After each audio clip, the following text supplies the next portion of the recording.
I mean, if she's not, if she's.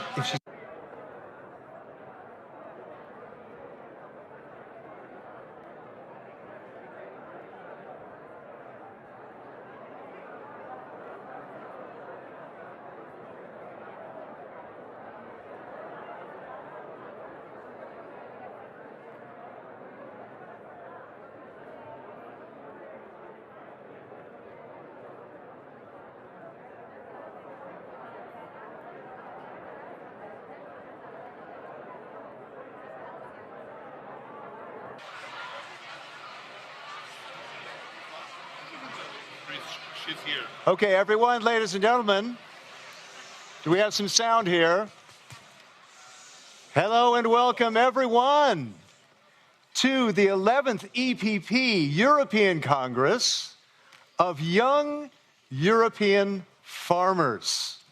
I'm Chris Burns. I'm going to be with you this afternoon.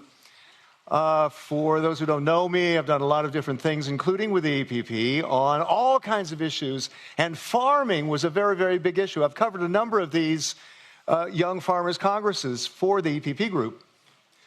And there's always been this talk, and these issues are very important, about the need for new young farmers and to stay in the business. How do we help them stay in the business, to prosper, to survive for many of them? And at the same time, there's a sense of urgency right now because we're fighting over a budget, over the next budget, the MFF. And how will the young farmers fit in to that budget, right? There's also the question of regulation. So there are those three key issues that we're going to be talking about this afternoon. I might go through just a couple of housekeeping tips or tech tips.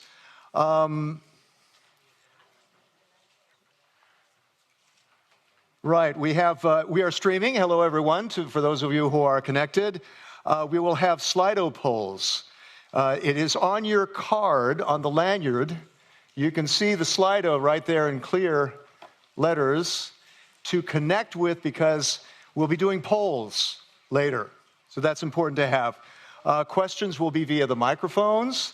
Hello, interpreters. The interpretation is, you can see which channels are available. Hello, interpreters. Hello. And you can tune in to those numbers for your language, if it's not English. Hashtag EU Young Farmers. EU Young Farmers, if you hear anything great, and there should be a lot of good comments today on that. Also, hashtag Refarm EU. This is an action-packed afternoon, so we need to stay on time. We're already running a bit behind. We will have some words of welcome. First of all, we'll have some inspiring technology stories, a fireside chat with the head of the European Council of Young Farmers, a panel talk with the Agri Commissioner, Mr. Hansen, who had been an MEP here for a long time, and to hear about the new strategy for young farmers that the European Commission is proposing, and a look at Iberian agriculture. Then we'll have awards for innovative agricultural projects. And then we'll have a reception afterward. We'll tell you about that later. Now, in terms of scheduling, shall we first hear from the President of the European Parliament, Madame Roberta Metsola? Please stand by. We had to kind of juggle this schedule because of other people's schedules. So please stand by, and also have your questions ready for later. That would be great.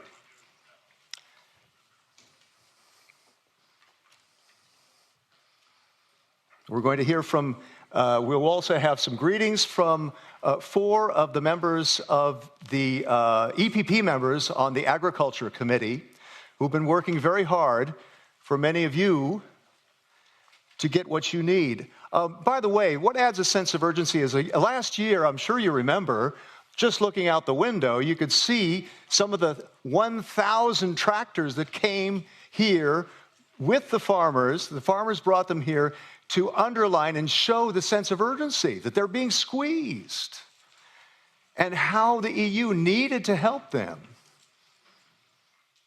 Was anybody here on a tractor or knows of somebody who was on a tractor? Can you raise your hand if you were? Anybody who was there on a tractor coming in that drove all the way here to make that point, right? Yeah, that's it, right? And was the EU listening to them? Well, there have been some proposals, and there's a new one that the commissioner is going to talk about. That's what we're talking about. That's what added to that sense of urgency. So the EU has been moving on this, but has it been moving enough? That's the question. Shall we hear from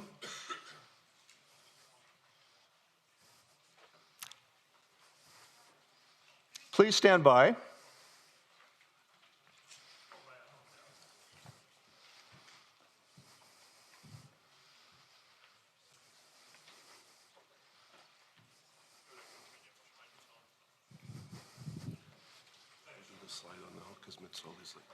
Slido.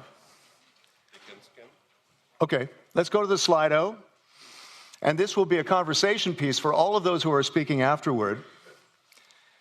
If you're plugged into Slido, hopefully you are, and if you aren't, take a look at that Slido QR code on your card.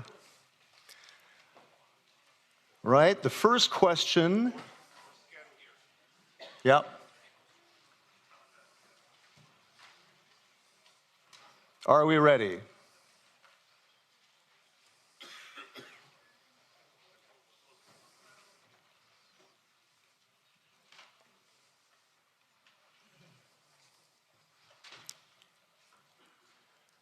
Can we see the question?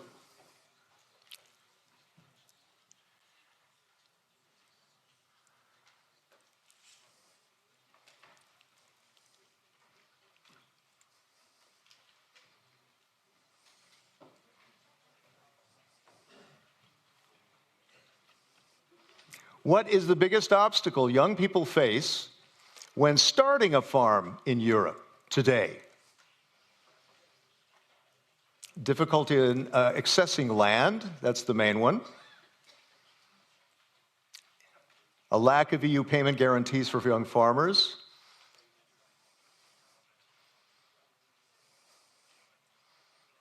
Okay, what seems to be in the lead is the land issue. All right. We have 13 more participants responding, 21. Very good.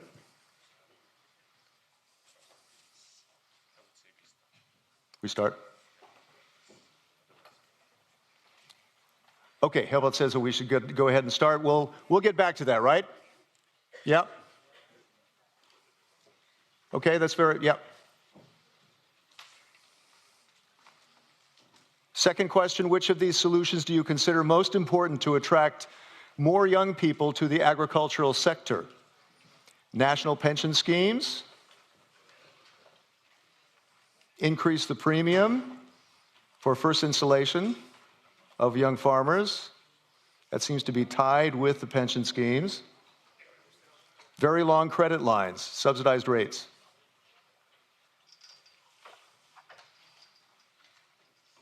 Improving the image of the agricultural sector is also a consideration. In your opinion, how can young farmers contribute to environmental sustainability in agriculture? Embracing regenerative agricultural methods.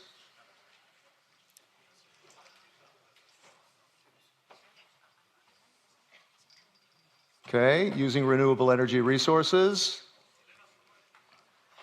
How would you rate the availability of education and training programs for young farmers? Good, fair, poor. But very few say excellent. The availability of education and training programs. What barriers do young farmers face in accessing markets for their agricultural products?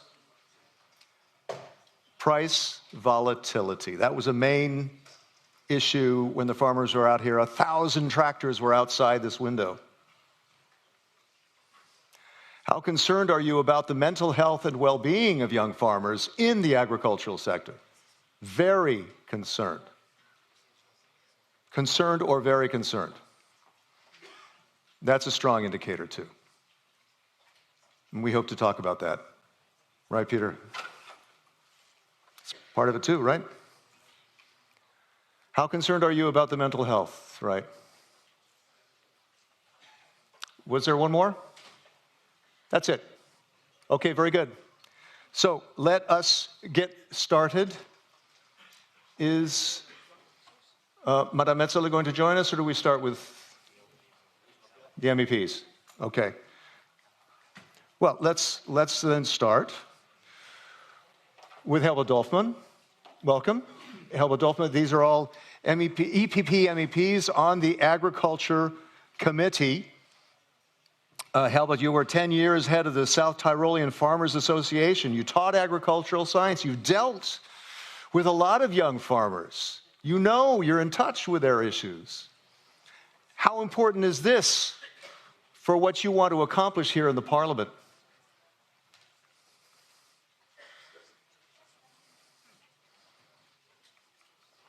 Can we give Helmut some mic?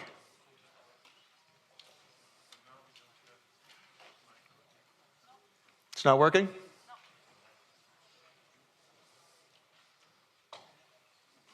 I'll give you mine.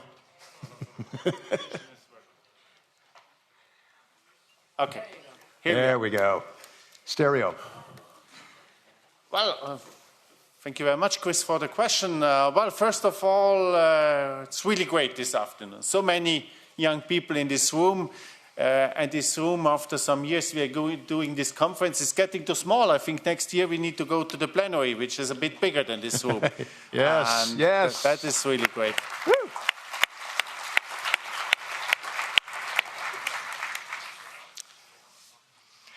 No, indeed, Chris, as I said, in my political career, I worked also in the Farmers Association. Some of our young farmers, my young farmers, are here also today. Where are you guys? We're the ones from South Tyrolia. They're over there. Hey, bravo, bravo. And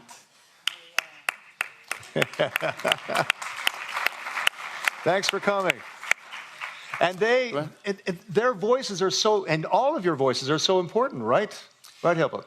For sure, I think this conference.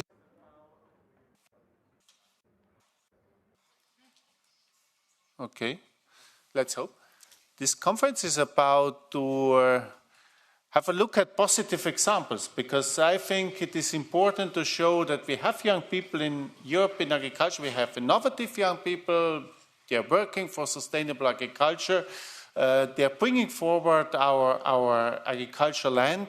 And that was the idea of the conference from the very beginning. And that's still the idea, to show how vibrant, how young, how innovative this sector can also be, because I think very often public opinion is quite negative on farming, and we need to show that farmers are working day after day and they are feeding this continent. That's why we're having those awards.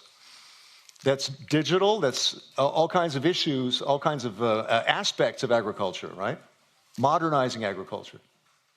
Agriculture today is very technical. It's digital.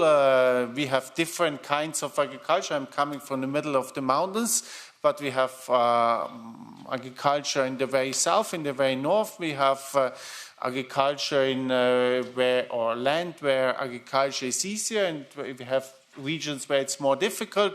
But this makes, I think, this agriculture world in Europe more interesting, with more possibilities, because you can have different crops in different regions. And but wherever you are, you need to try to find a living. You need to see what you can do with your farm, how you can develop this farm, and how you can make an economy on this farm. Absolutely. And we're in the middle of a budget battle. This is very important to get these voices across on the budget battle as well, right? The MFF. Yeah, I need to say, together with my colleagues here in the podium, and I see a lot of my colleagues in the Agriculture Committee, we had a fight in the last weeks with the European Commission on MFF. We didn't agree with the proposal. We still do not agree, but we made an important step forward, and the pressure from the Parliament was decisive on this. But it's the beginning of a long journey. So we will, in the Parliament now, we will start to work on this proposal. And I can also say, I think also from part of my colleagues, we will approve this proposal. This is our aim. Very good. Let me move to Carmen Crespo-Diaz of Spain, also on the Agriculture Committee, also chair of the Fisheries Committee. Andalusia is a very important region in Spain for agriculture and for fishing. A couple of words to add, Carmen, please, por favor. Bueno, pues muy buenas tardes. Good afternoon, everyone. It's a great pleasure, it's an honor to be here working with such important colleagues, Paolo, Jessica, Herbert, and other MEPs that are here in the room with us today. It's great to be having this meeting again, and this is great because this year we have 523 young people coming from all around Europe, and it's really a great pleasure for us to be able to work with you at this Congress, which is continuing year after year.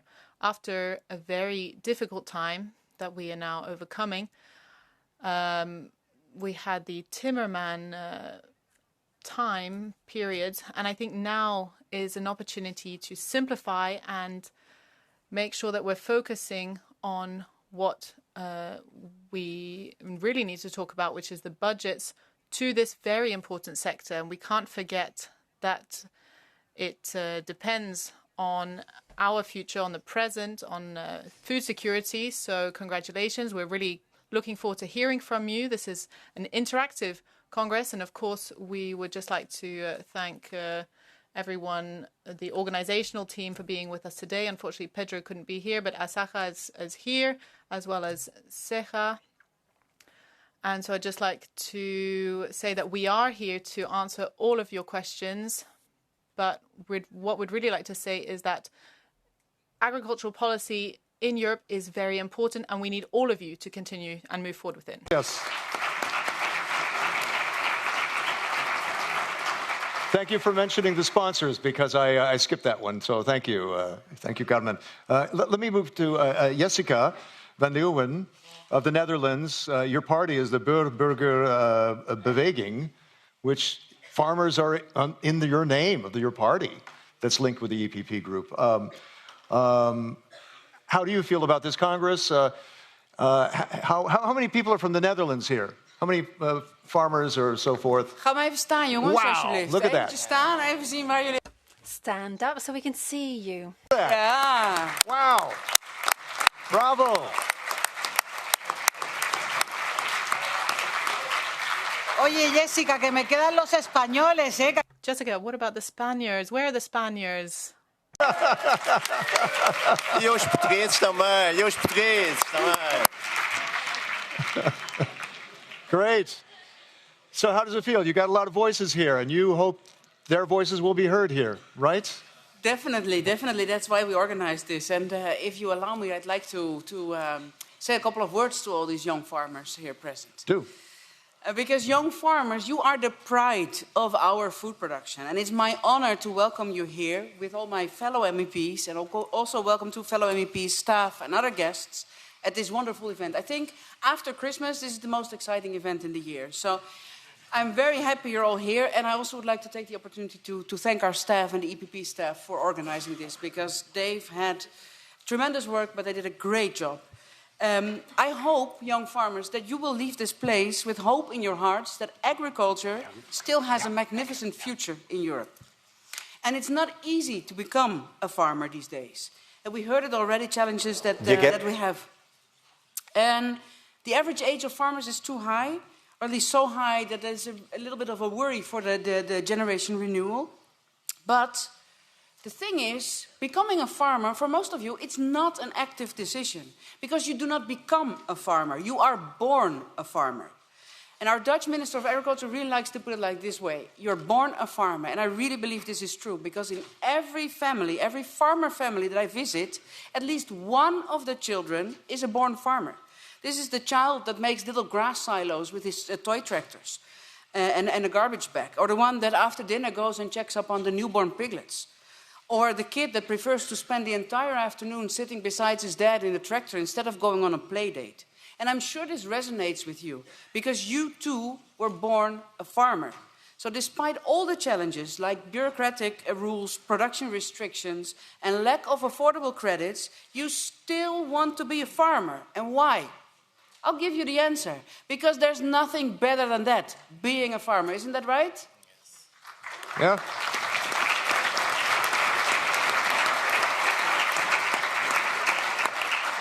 And I believe this is the great time to be a young farmer, because new technologies are developing quickly, making precision farming to a state-of-the-art profession. And today we'll have a look at some of these innovations. Whenever new technologies arrive, young people are the first ones to adapt to this. So if we want to attract young farmers to farming, we have to bring innovation at the center of our policy making. And we may make policy that is less bureaucratic, straightforward, to improve agricultural productivity, resilience and sustainability. Because together, farmers and lawmakers can transform agriculture. This conference uses the hashtag #ReFarmEurope as a subtle reference to the EU mission Rearm Europe. But as our Euro Commissioner Hansen says it, you cannot build a continent on an empty stomach. So I say, let's refarm Europe together. And let's start today at the heart of European agriculture in Brussels. Thank you. Jessica, thank you so much. Dank je wel. Dank je wel. And now finally, Paulo do Nascimento Cabral. How many are from Portugal, like Paulo? Portugal? Welcome. Bom dia. Bom dia. Woo! Bom dia. And by the way, you were there at the European Business Summit this week talking about biomethane, which is also an important innovation for young farmers to get involved in. What do you hope to see from this Congress? And we're talking about opportunities, as Helmut was mentioning as well. Yeah, thanks a lot, Chris, and welcome to everyone here to Brussels for the 12th edition of the EPP Young Farmers Congress. Thanks a lot for coming. It's a huge pleasure to receive you here again at the European Parliament. And indeed, we are quite happy that we broke the record of the last editions. So thanks a lot for believing in farming, believing in agriculture, and for us it's quite important to have you here. And Chris, let me allow to speak in my mother tongue. I will switch to Portuguese, Por favor, if I may. por favor. Muito obrigado. Yes. As you may know, the Portuguese are spread all over the Europe. So this is why you have a group here, a group there, a group over there. So this is important for us to maintain diplomatic relations. Speaking in Portuguese, muito obrigado a todos. Agradecimento especial. Thank you. And I'd like to thank Sarah in particular, who is the president, and I'd like to thank our sponsors as well. And they've given you the chance to come here to meet together. And I'd also like to thank the EPP as well, as the biggest group in the European Parliament. And it's good that we're looking at agriculture. Yes, President Metsola is on her way, but I'll just say a few things briefly. This security of European farming is not going to happen unless we manage to get food on the plates of Europeans. And it won't happen if we don't take care of the rural areas and farmers. Farming is essential. We need to have security and defence in Europe, but they won't be possible, nor will we be able to be competitive if we aren't able to make sure that our farmers get a fair wage. And so that's what we want to do. We want to prepare for the future.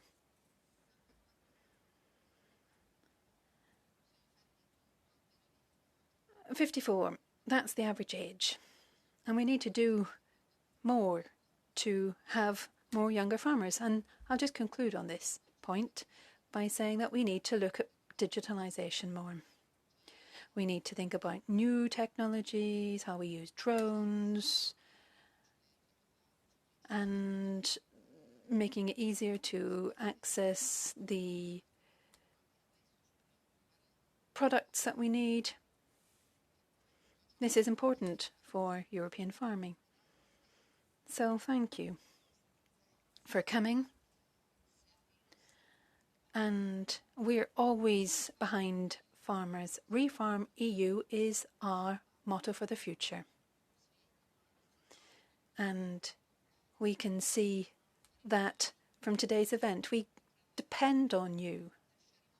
We'll never abandon you. We'll never forget farming or farmers. Thank you all. Enjoy the Congress. And now, I would like to invite the President of the European Parliament, Roberta Metsola. Roberta, are you there? 1 minute. She was elected as the youngest member, the youngest president of the European Parliament in 2022, the first woman president of the Parliament in 20 years. She was active in youth organizations like the European Youth Forum, the YFJ, and of which Seja is a member. So very much in touch with what youth, young farmers need as well. Roberta, please. So nice to see you. Hi.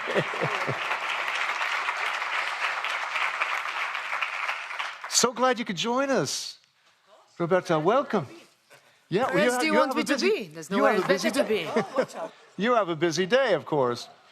But I was mentioning how you used to be with a young farmer, a young European organization that included farmers. So you're very much in touch with that. You want me to talk? Please, yeah, Okay. go ahead. Yeah. No, absolutely. Oh, we can just talk too if you want. No, That's all right. absolutely. I spent a lot of my time actually in a student political organization, and we really worked with young farmers that Exactly. we wanted to convince that joining the European Union was a good idea. Yeah. That was not an easy campaign, but we managed, and we need to stick to that promise that we did all those years ago. Yep. Please, Roberta. So I start. Go okay. ahead. So thank you. Good afternoon to you all. Querida Carmen, dear Paolo, dear Jessica, dear Herbert, dear Manfred, who I see is connected online.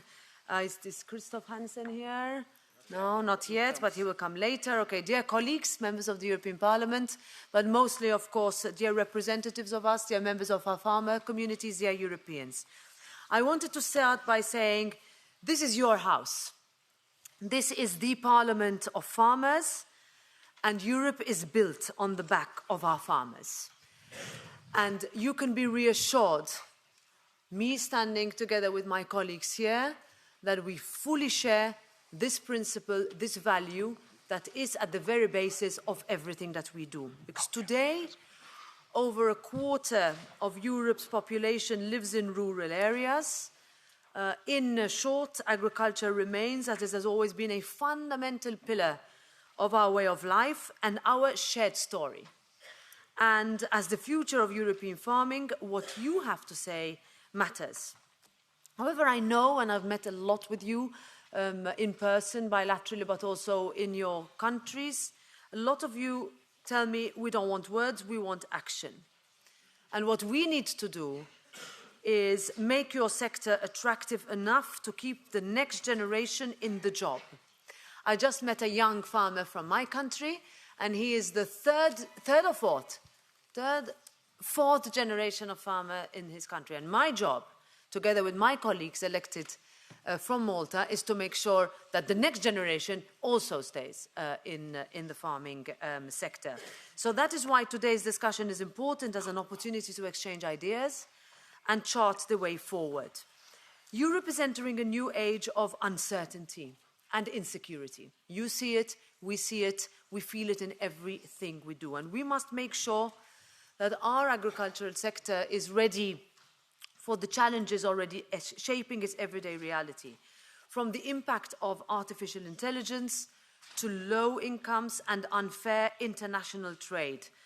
I heard these concerns from you time and time again, and please know that this Parliament is on your side. A few weeks ago, we reached an agreement with the Council on a simplification of the CAP to cut unnecessary bureaucracy and paperwork and make life simpler.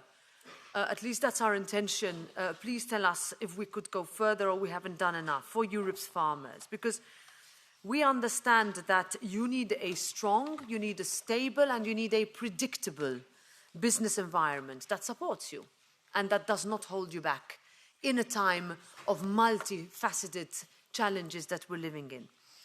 Meanwhile, we have also consistently called for generational renewal in our farming communities, and that's why we welcome the recent launch of the Commission strategy for generational renewal in agriculture. And we're already all hands on deck. You will see a lot of members who are sitting here who are members of the Agricultural Committee who are working to make sure we move as fast as possible on this. What we need to do, and this we recognize from your many years of you asking us to do just this, is to build on this momentum. We need to ramp up our efforts. This is a critical moment for you, for our farmers, for our way of life, and for our shared future. We know that food security doesn't come for free, and it is not a given. It is thanks to people like you that we have food on the table every day. And I frankly think that we take this too much for granted. Our farming community needs to be better acknowledged, it needs to be better supported, and needs to be better paid. This House understands this necessity, and we continue to stand by Europe's farmers, by all of you in ongoing discussions on your position in the food supply chain and on the upcoming EU multi-annual financial framework, which is where I work together with Herbert and a lot of the colleagues in order to make sure that what you say and how you want us to shape the European Union that works from you is not one that is decided by Brussels, but in consultation with you on the ground. Together, I know we can build a better future that works for farmers across our union. You can count on us. We are there for you, and we will deliver for you. So thank you very much. Thank you very much, Roberta. Thank you so much. Thank you. And by the way, that agreement that you mentioned, I read is worth about 1.6 billion in savings, in cost savings for farmers so far.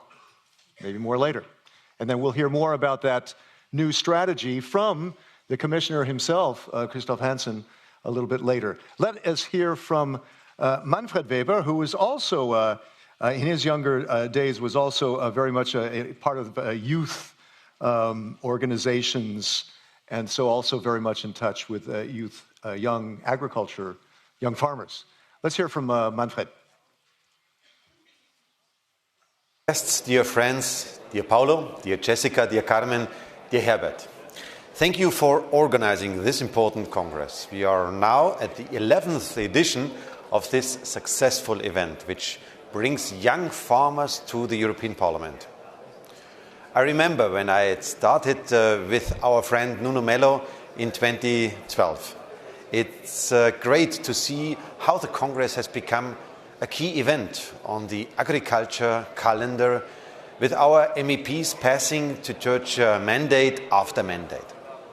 Dear friends, I come from Bavaria, a region where farming is not just a profession, but a way of life. Fields and farms shape our culture, our economy, and our future. I have the privilege of meeting with farmers regularly, and I know how important your work is, not only to our communities, but to Europe as a whole. Dear friends, you did not choose an easy job, but an important one. Farmers bring food to our tables, bring prosperity to our communities, and bridge our traditions with innovation. Farming is at the heart of Europe's economic and social model. Almost 10 million jobs, over 9 million farms, almost all of which are family-run. In 2023, farming generated more than 220 billion euros for our European Union economy. This means jobs and prosperity, especially for our rural areas. Farming is key for our security. Just after the Russian invasion in Ukraine in 2022, the price of bread went up by almost 20% in the European Union. Higher prices have made it harder for many people to buy food and caused big problems in our food supply. In a world that's becoming less stable, food can be used as a weapon, and we cannot let our enemies use it against us. That is why your work is so important also for our security. You protect Europe from the risk of hunger. Dear friends, your work is important in many ways, some of which we don't always see. Thank you for your hard work. You are the future of European agriculture. And the EPP is Farmers' Party of Europe. For us, food security is not a luxury, but a fundamental necessity. For the European People's Party, rural areas are not the periphery, but the core of Europe. For us, farming is not an obstacle, but the key to a sustainable Europe. Protecting farmers and rural communities means making the tough decisions. We voted against nature restoration law, not because we are against nature, but because it was a bad piece of legislation. We voted against the European ban on pesticides, not because we want more pesticides, but because it was a bad piece of legislation. Bad legislation that could lead to a bureaucratic nightmare at a time when we need farmers to produce more, not less.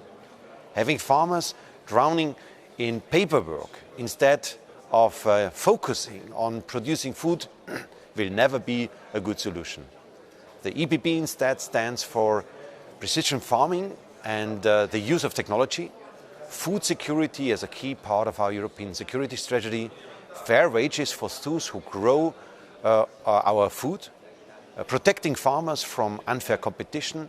Imports must match our high European standards, well-funded European agriculture policy to ensure resilience, sustainability and protection of regional differences.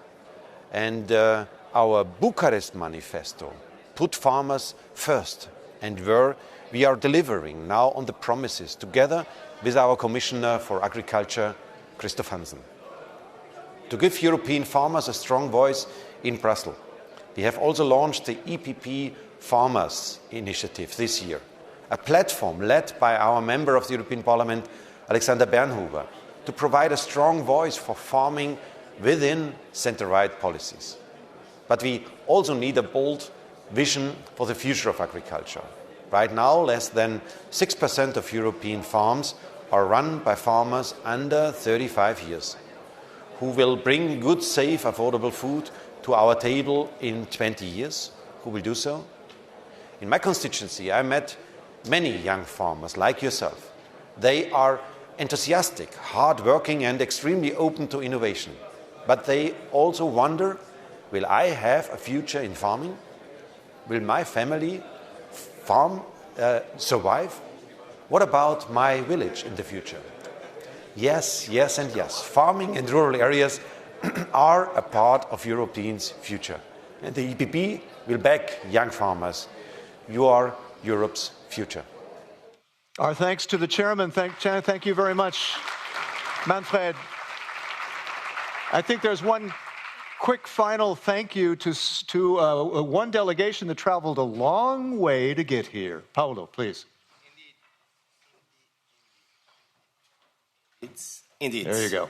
Thank you, Chris. Just a brief intervention because I had to leave to receive President Metsola, but I want to highlight the presence here. I believe it's the most distant participants in this Congress that comes from Azores Islands in the middle of the North Atlantic Ocean. So Where are welcome you? for being here. They are stand here. Up, stand so up. Thanks a lot. As you know, it's difficult to produce there.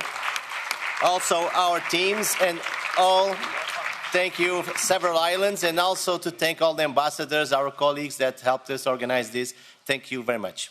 Great. Paolo, Carmen, Jessica, and Helba, thank you very much for being with us. Big applause to the MEPs.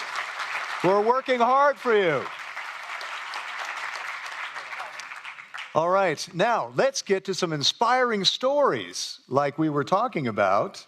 And I'd like to call up Lola Gomez Ferron, with CEO of Clisol Turismo Agricola. Please come on up, Lola. As well as, I'll call you both up, Guillaume Bass, who's with the tech firm Orbem. And yeah, please come up. A round of applause for them, please.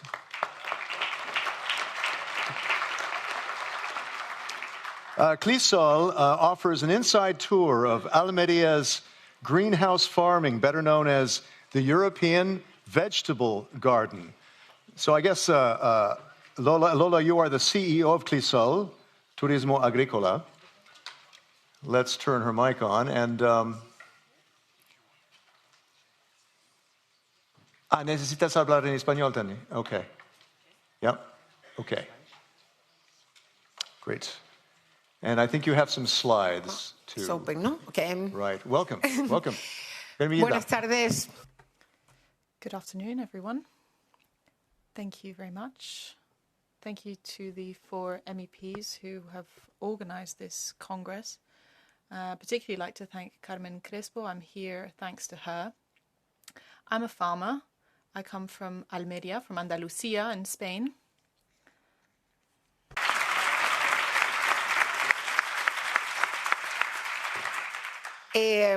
Bueno. So I do have some slides. So I come from a province which is part of Andalusia, Almeria, and 3.8% of its surface is covered in plastic. This is 33,000 hectares of greenhouses. So this is a photo of the European continent. And then if we zoom in a little bit, next slide, please. Thank you. Then we can see that there's a little white dot on the right. So next slide, please. And this white spot isn't snow. It's not in the mountains. It's 33,000 hectares covered in plastic, which is the highest concentration density of greenhouses in Europe, which is 3.8% of the surface area in Almeria. And this is one of the most transformed and changed surface areas on the planet. But let me tell you what is there inside. This contains more than 40% of the province's GDP. There are 14,000 farmers who work there. We are a small company. Each farm is between 1 and 7 hectares, and a family of 3 to 4 people can live off 1 to 3 hectares, but often the number of people who work on a farm is up to 3 people, and most people who help on the farm come from outside the family. So lots of engineers work on the farms as well. We're talking about research. We completely depend on science, technology, and innovation. Thousands of people research to better our agriculture. Then on marketing, thousands of kilos of vegetables, watermelons, eggplants, peaches, and we export to the European Union. In this marketing process, more than 30,000 people are part of that process. So this is a family-led process. And when we started, we have about 100 days of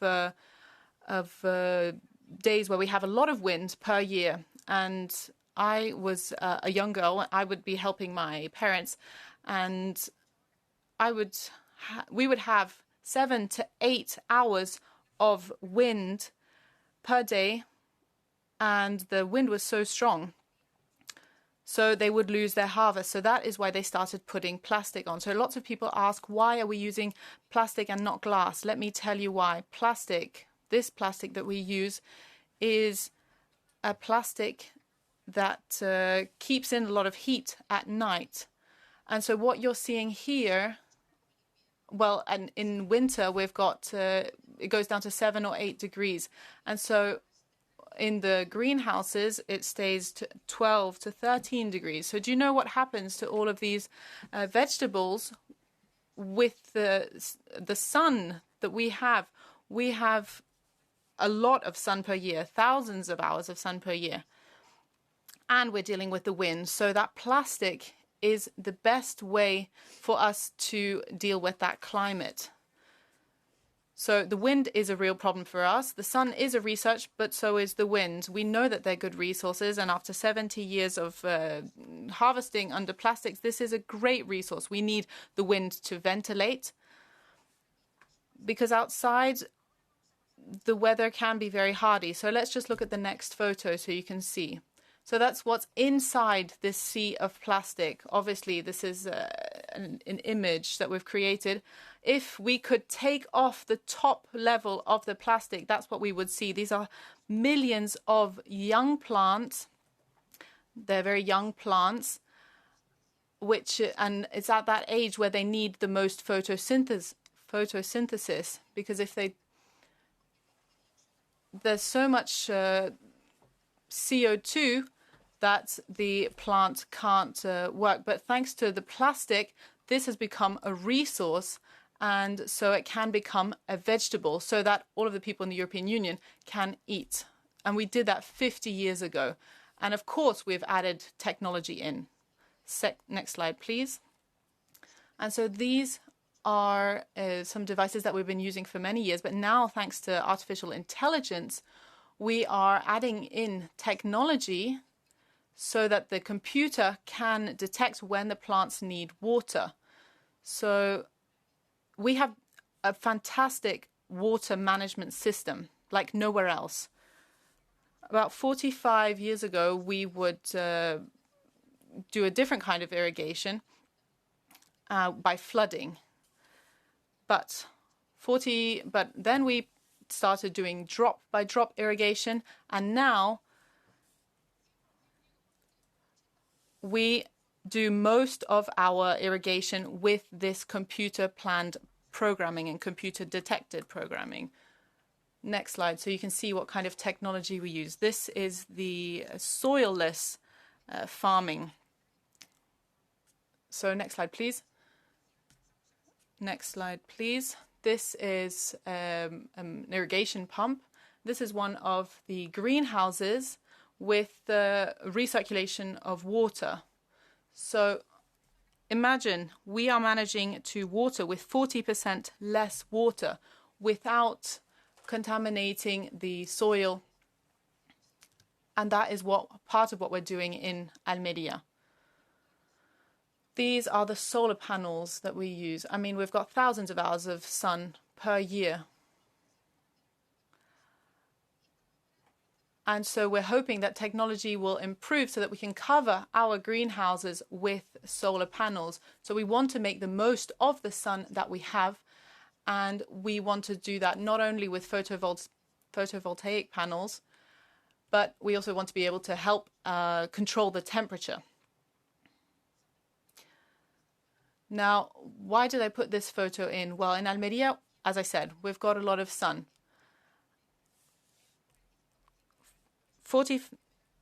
We've got quite a lot of light, but in winter, we've seen that there is actually there's not an increase of temperature. There has been an increase of 2 degrees in a few years, but we only saw a 0.5% increase of temperature because of the greenhouses, because we need the technology, but we don't need heating or artificial light. We don't need fossil fuels. We have that from nature.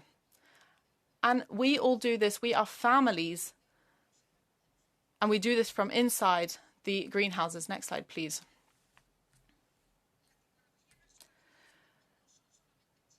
Technology is not in chips. It's also about looking and researching nature and looking what happens there and trying to imitate it. trying to do integrated pest management, for example. All of this, we do this. 14,000 families in Europe. Now, 60 years ago, this was subsistence farming, but now this is lucrative farming, productive farming. And that's why I'm here, because we want investment. We need investment so that we continue this, which is why we need the European Union's help. We cannot be exporting to consumers who are not able to pay more than 7 or 8 euros per kilo. And they need to know what they're spending their money on. They never talk about the other things that we need to deal with. This millennial generation, they need to know what's happening. They need to realize how their food comes to them, and it needs to be done in a healthy way. People need to know what's happening and be able to pay more for those fresh products.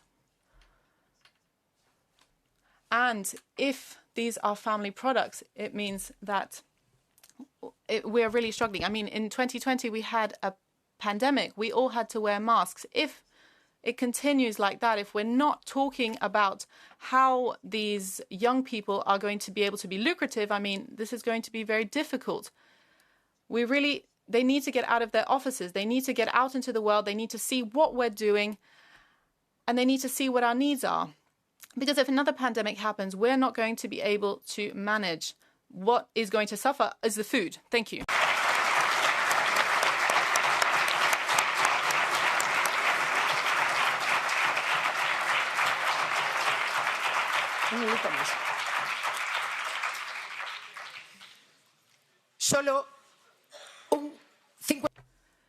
Just a few more things I'd like to say on generational renewal. I come from a rural area. My parents are farmers, my grandparents are farmers, and this is very painful for me when they say that a third of the European Union is rural. The other 2/3 are people who live in cities. If I said to you, what do you think of if I told you a teacher, a lawyer, a doctor, and a farmer? For most of those 2/3, the image, for most people, that image is not the same. So if I look at what is happening, I am from the rural areas. We needed to study. We need better opportunities. They think that they're better than us, but no, we have worked very hard. We are proud because we have so many generations who have continued to work. I'm the third generation, and they had opportunity. We have agriculture running through our veins because every weekend we were in greenhouses. And we will continue. We will continue. The next generation will too.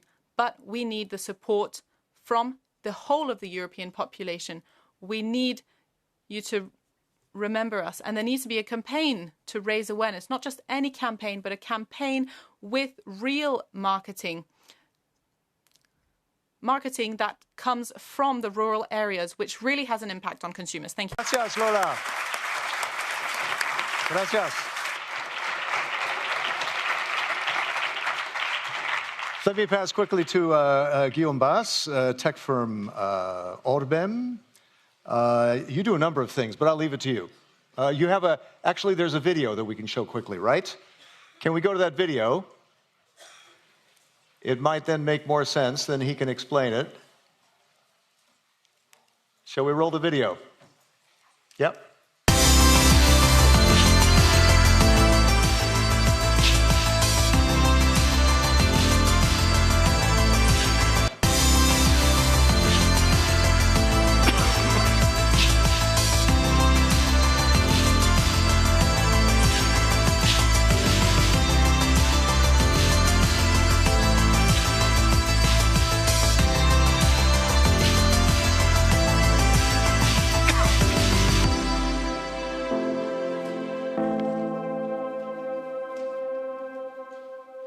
So I have some notes on that, but I think I'll leave it to you, Guillaume, to explain it, right? But you're using high tech to sort different products, agricultural products. Go ahead. That's right. First of all, it's an honor and a pleasure. This is my first attendance here, hopefully not the last one. We're Orbem. We're a European company based in Munich. We were kick-started in 2021 with the support of the European Union and went into production in 2023, early 2023, and since then we've scanned, sorted and classified over 100 million eggs. Can we move to the next one, please? There we go. This is who we are. We've done we've been along the path a bit already now. Today we're over 200 people from all across Europe and the world. And yeah, we've sorted over 150 million eggs, which is quite a significant accomplishment, and the impact is pretty large, as illustrated on the next slide. Why do we scan those eggs? If we can move to the next one. The process in the layer industry, I don't know if the looks like there's some mild issue there. So the process in the layer industry right now is that the genetics are so optimized that the male layers cannot be used for meat, so and they cannot lay eggs. So therefore we need to discard them.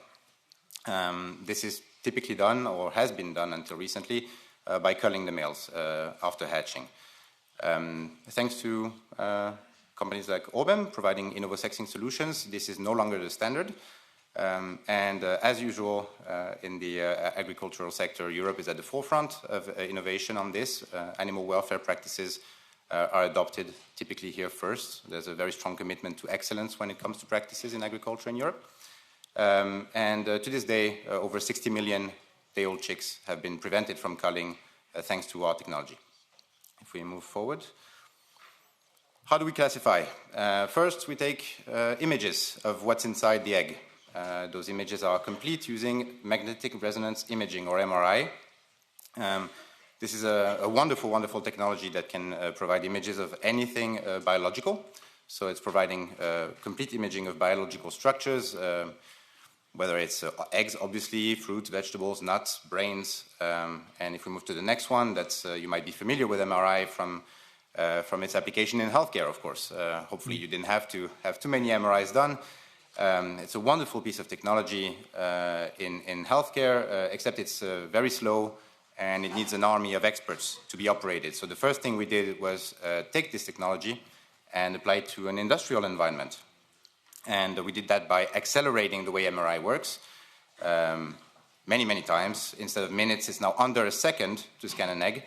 And removing the army of experts necessary to use the technology instead, it is fully automated. Let's move forward. Here we have the result, which I think is quite fascinating. A complete picture of the inside of an egg, full reconstitution.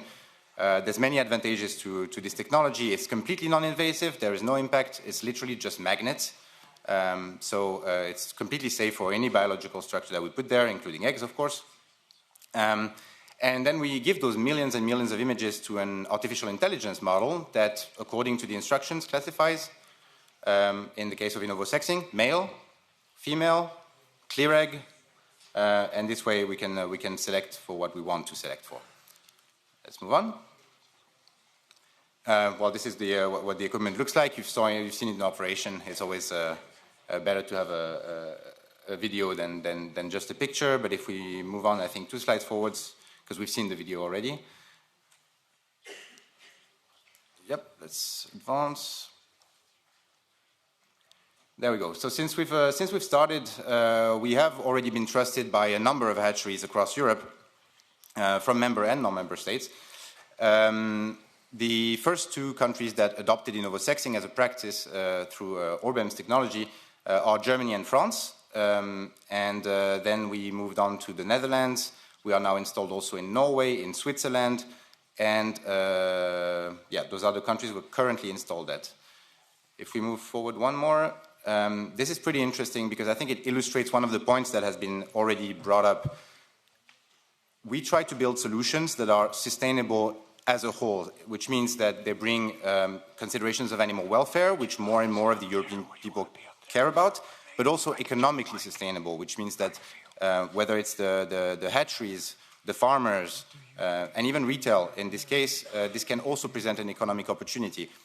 That being said, support and regulations from lawmakers does play a part as a catalyst, which is why Germany and France were the first two to adopt, because national regulations were put in place.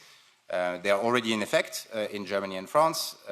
They are scheduled to take effect in Italy soon, and we are participating in conversations for regulations to be put in place as well soon-ish in Spain and the UK, with, of course, the overall, the idea is that we know that the best solution would be to have a EU harmonized situation. Let's move forward. When regulation is being put in place successfully, and I think that applies to what we're doing, but also to what any innovator is doing in agriculture, it needs to be based on science. There is no place for hesitation, and so the way we based the window for innovosexing and the way the regulation was put in place was based on a study, independent academic study on pain perception in embryos that proved that pain can only start occurring in chick embryos starting from day 13 or further. And so therefore, regulation states that day 13 is the limit for innovosexing and discarding of the embryos that are undesirable. If we move forward again. So yeah, in poultry, right now we are doing innovosexing in multiple countries. We are starting in 2026 another use case using the same technology where we detect the status of fertilization from broiler eggs, especially where the volumes are much larger prior to incubation, which means that we're able to scan the eggs before they're incubated, determine if, before incubation, if there's a viable embryo in there or not to be developed, and if not, then the eggs can be taken. In most countries, they cannot be sold as table eggs, but they can be sold as industry eggs, therefore reducing waste and providing both an environmental and economical opportunity. There's a third use case that is soon going to be put in place. We're still studying the details along with our partners in the industry, and that's phenotyping, providing some precious data on breeding more and more efficient breeders and broilers and layers. Of course, we said MRI can provide images of biological structures, not strictly eggs, so we're also expanding and exploring outside of poultry. If we move forward one more, two examples of cases that we're studying. This is an image of a mango, the inside of a mango. On the next slide, you'll see the example of an avocado with a prototype of AI model being able to determine the damage inside an avocado so that quality control can happen in a much more targeted way. You don't throw an entire batch because a couple of avocados are not good. And then if we move forward one more, there's an example for plant breeding. But let's move to the last one because I would like to conclude with a thought. I've had the privilege and opportunity to meet with a lot of farmers in the poultry industry in what I'm doing. And I always come back proud, humbled, and quite frankly, a little bit optimistic because it seems to me that as long as we keep on working together between innovators, lawmakers to provide support and proper regulations, and of course, first and foremost, the expertise from the agricultural sector in Europe, then not only can we provide a landscape for the next generation of European farmers, for them to survive, but even to thrive, and I'm really looking forward to it. Thank you very much. Guillaume, thank you very much. And to Lola as well. Thank you. A big hand. So, if I can excuse you from the podium, I'd like to then move to the President of the European Council of Young Farmers. Please, Peter Maidendorp, the President of CEJA. Welcome.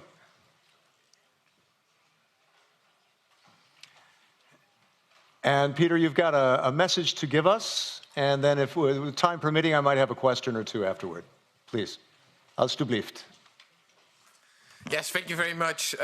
Maybe first start a bit with the diplomatic stuff, because we rely a lot on the people who are also organizing this for all the legislative work which is still coming. So first, a special thanks to all the MEPs which are organizing, Herbert, Carmen, Paolo and Jessica, for inviting me, but most certainly inviting all the young farmers to your house, or our house, as the President of the Parliament just put it. Maybe a small introduction is on my place. I'm Peter Mederdarp. I am a young farmer from the northern part of the Netherlands, where we grow potatoes, sugar beets, barley, onion and corn. And today I have the honor of standing here before you as President of CISIA, the European Council of Young Farmers, representing 34 national organizations from across the Union. And that means that nearly in every region represented in this room has young farmers which are represented within CISIA. Personally, I am in the process of taking over my family farm. And like so many young farmers across Europe, I feel the weight of this on my shoulders every single day. I carry the expectations from the generations before me who have built the farm from nothing. I carry the financial debt which is now required before I simply can begin.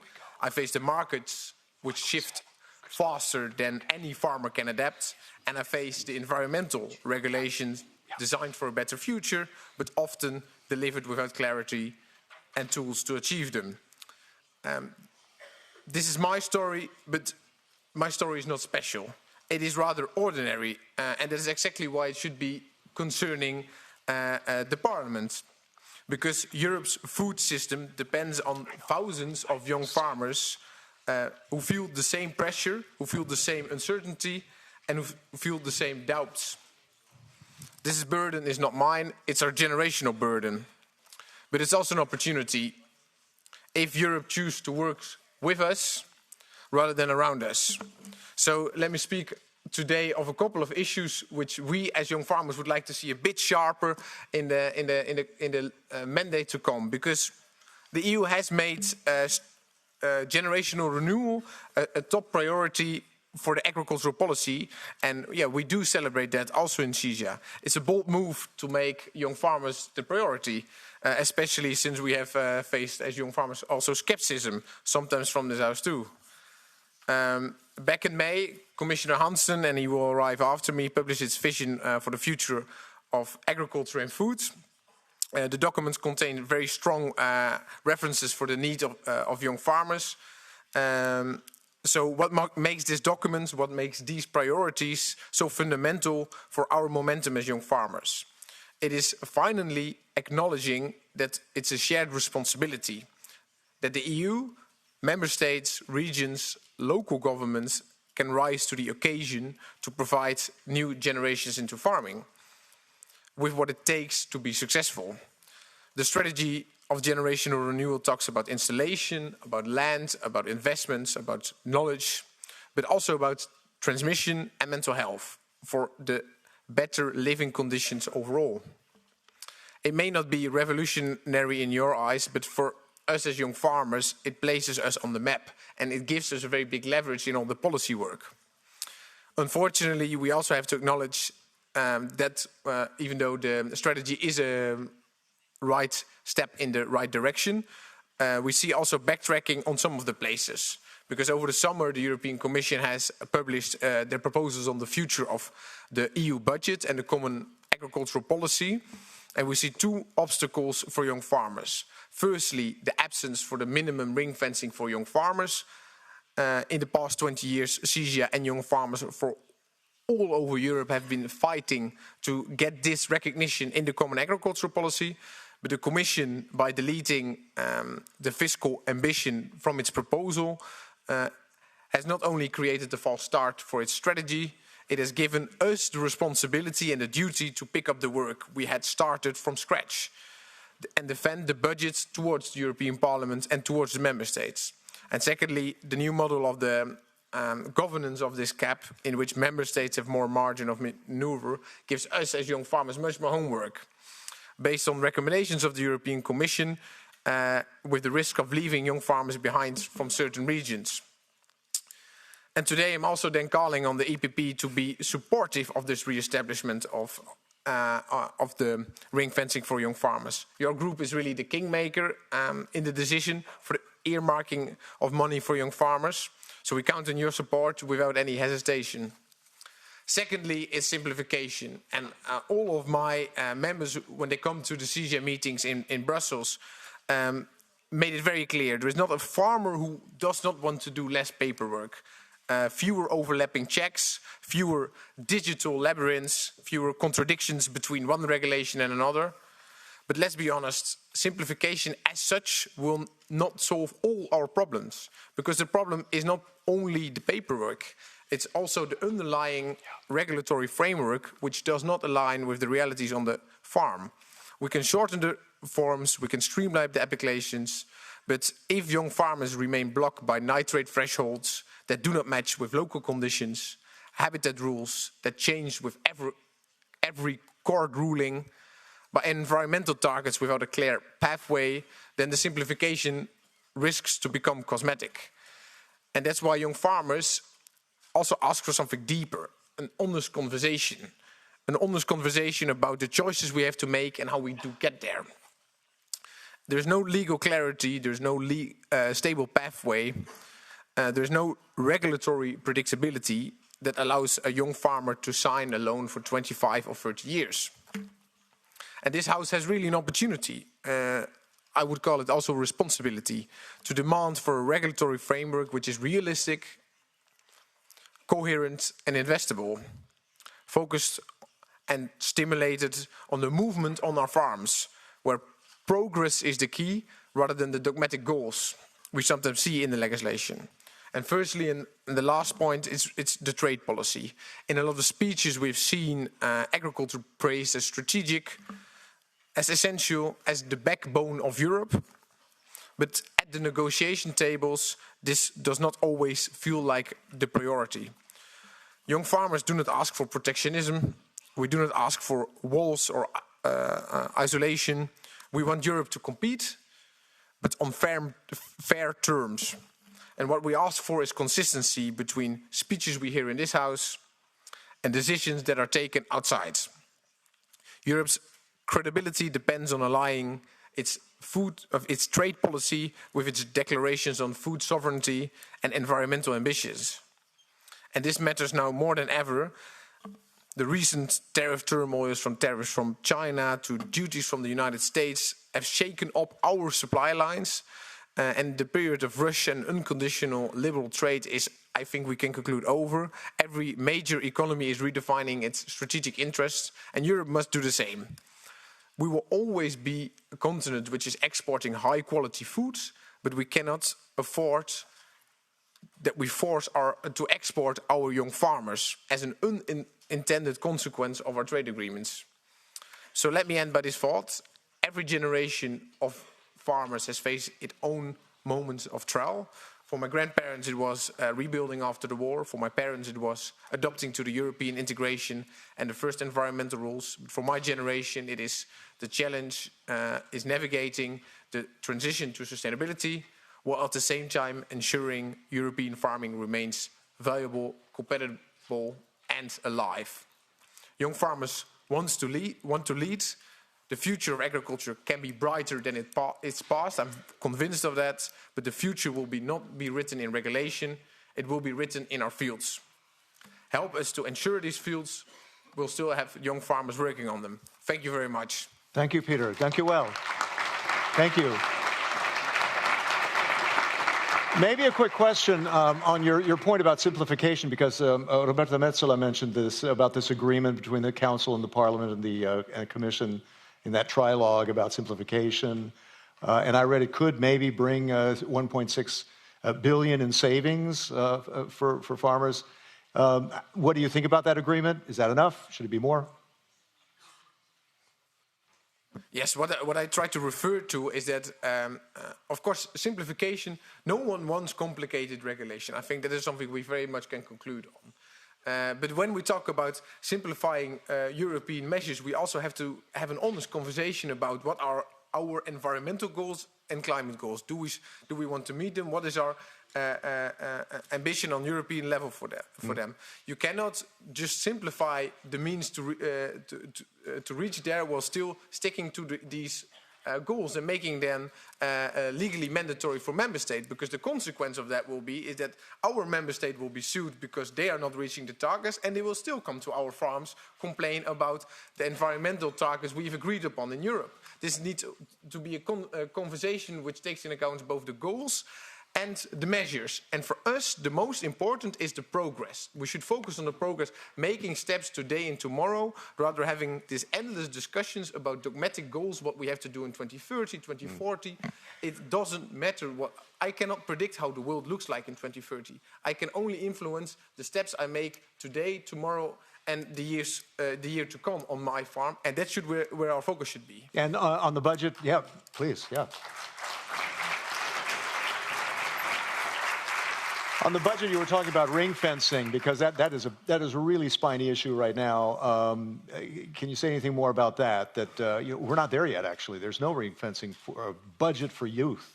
Young farmers. No, exactly, and I think that's very strategic that I'm speaking before the commissioner, because he's going to present his strategy on generational. Yeah, you don't want to rain on his parade too much, but yeah. And I'm not going to spoil it too much. The measures, I'm not unhappy with the strategy on generational rule. Don't get me wrong. There's a good problem setting, and the measures in there are quite good. You will hear it from the commissioner. But what we have to be really sharp of is that it also comes with financial ambition. In the CAP, we had 3% now of the budget going to young farmers instruments, and in the new proposal, there is no legal requirement for member states to put any money. No. On that, we're quite skeptical. And the EPP is really going to be a kingmaker in the parliament when it comes to this ambition. So I'm very happy to call here also on the organizers of these events to make sure that in the negotiations to come, we see this back, because that is something we do expect. Huh? Throwing down the gauntlet to the MEPs here. One other thing too is on that starter pack that's mentioned in the new strategy by the Commission. They talk about 300,000 in financing for a starter pack. What do you think about that? So just what I like about what I do like, let's talk also about some positives indeed about the CAP proposal is indeed the starter package, because it really gives an holistic overview of the problems young farmers face. Yep. It's not just money on the table. It's also instruments to get access to land via land mobility, which we saw in the poll. Access to land is a big issue. Yeah. So it's good to see a reaffirmation of that by actually the people who it should change their lives. Huh? Yeah. I guess that does it. Peter Medendorf, thank you. Thank you very much. Thank you well. Thank you. President of CEJA, European Council of Young Farmers. Now, at this point, I believe the commissioner is not yet here. Is that correct? Right, Alfonso? So let us then move to the sponsors. Hang on a second. I got to hear from... We are checking. Let me check. Yep.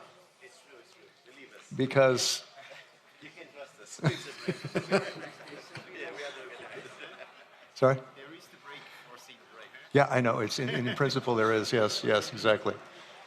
I'm waiting for word. Please stand by.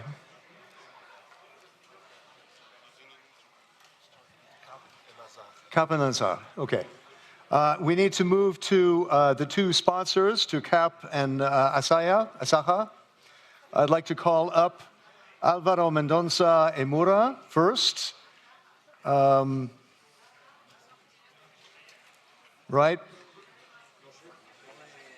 President of the Confederação Agricultoras de Portugal.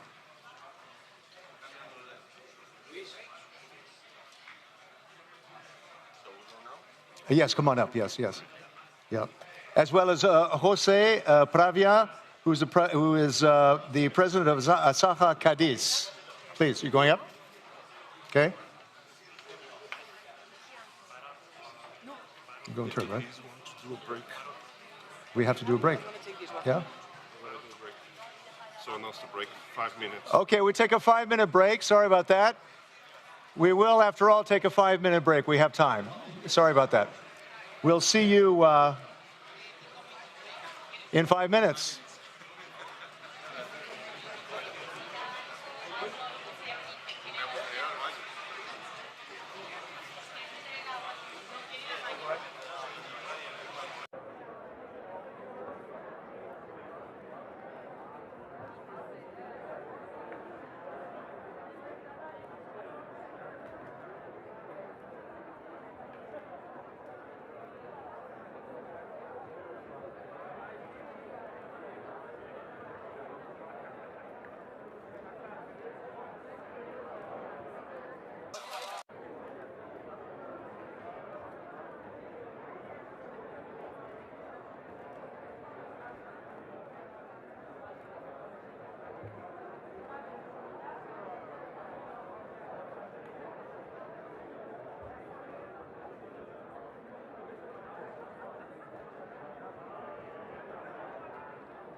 Do we start with the sponsors or it's less? We start with the sponsors, yeah. Oops.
Maintenant? Non? Plus haut? Plus haut? On n'entend rien. Test. Il n'a pas de son. All right, not yet? Yeah, here we go, I think, yep. Okay, everyone, if you could please take your seats. Et maintenant? Let's get this show on the road. Commissioner Christoph Hansen is here.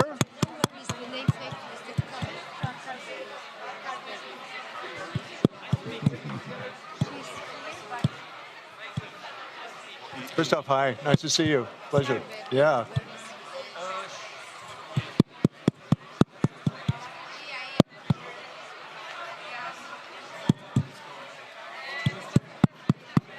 Please take your seats, everybody. If we could get started, please have your attention. We need a picture of Despite my California accent, je suis citoyen européen. I speak 5 languages. I'm married to a Polish woman. and yes, that's right, a little bit of Portuguese. I want to sing in Portuguese. Look. So yes, we have more action-packed afternoon now. If you could please take your seats. One of my childhood experiences was going back to my father's hometown in Illinois. And one of his best friends was a farmer, and I stayed on his farm. And it was the most peaceful experience I ever had. Though he worked hard, too. I mean, he got up early, tended to the livestock. It was a tough job. And yet he looked a lot younger than my father did, working for Lockheed in LA. He was much healthier. Anyway, let's move to Commissioner Christoph Hansen, Commissioner for Agriculture and Food, a former MEP for the EPP here in the Parliament. I've interviewed you many times, Christoph. It's great to see you here with us. Thanks for joining us. And there's a new European Commission strategy for young farmers, which we've made a bit of reference to, a bit of critique too, I might have to say. But if we can have you present that strategy, and then we'll do some Q&A with some members of the audience. Please, Christoph. Well, good afternoon, or good evening rather, ladies and gentlemen, dear young farmers from all over Europe, ladies and gentlemen. For me, it is a big pleasure to be with you tonight here on this Young Farmers Congress. It is not the first time for me. I was already last year as a commissioner, and sometimes before as well as a member of parliament. At that very first edition of this Congress, I was an assistant to a member from the European Parliament from Luxembourg who was in the Agriculture Committee, and so I had to organize the delegation from the Luxembourgish farmers attending this Congress. And since there was as well the Young Farmers Award that was dedicated, I had to help them to prepare their candidacies and their dossiers for this competition. And so I know this Congress from its very beginnings, and that is what makes me even prouder, to be back here together with you. And like agriculture, the European youth is as well very diverse, and it is great to see as well the diversity reflected in this room with so many participants. And at the beginning of my mandate, this tell me to speak a little bit slower, so I will try. In the beginning of my mandate, I promised as well here in the European Parliament that I want to go to all the member states in the first year of my mandate. We are still in the first year, and there are 2 member states missing, which I will visit next week. And I think this is very important because agriculture is so different from one country to another, and even in bigger member states from one region to another. And therefore it is of utmost importance to understand as well the differences. I come from the north of Luxembourg, so my brother was a farmer himself, and we had lands in Luxembourg and Belgium, so I knew this kind of agriculture very well. But of course, the agriculture in Finland is very different. The agriculture in southern Spain, I'm visiting Andalusia now on Friday, is very different as well, and the challenges are very different.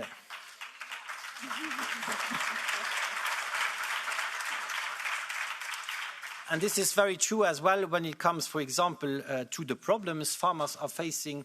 And I think this brings me as well to the point of the current common agriculture policy, because I have to say a lot of things are not working as it should work. And for example, when we speak about the conditionality of the common agriculture policy in the frame of the first pillar, with, you know them all very well, as well, the so-called GAEX, the good agriculture and environmental conditions. I have to say, when you travel in the same week to Sweden and to Cyprus, you see that, for example, the protection against erosion is not the same, or you can't use the same tools in the north of Europe than you have to use in the south of Europe. And I think that is something we need to recognize as well. And I think, dear participants of this Young Farmers Congress, that you are very diverse, but you are as well the ones that are bringing change and innovation to the sector.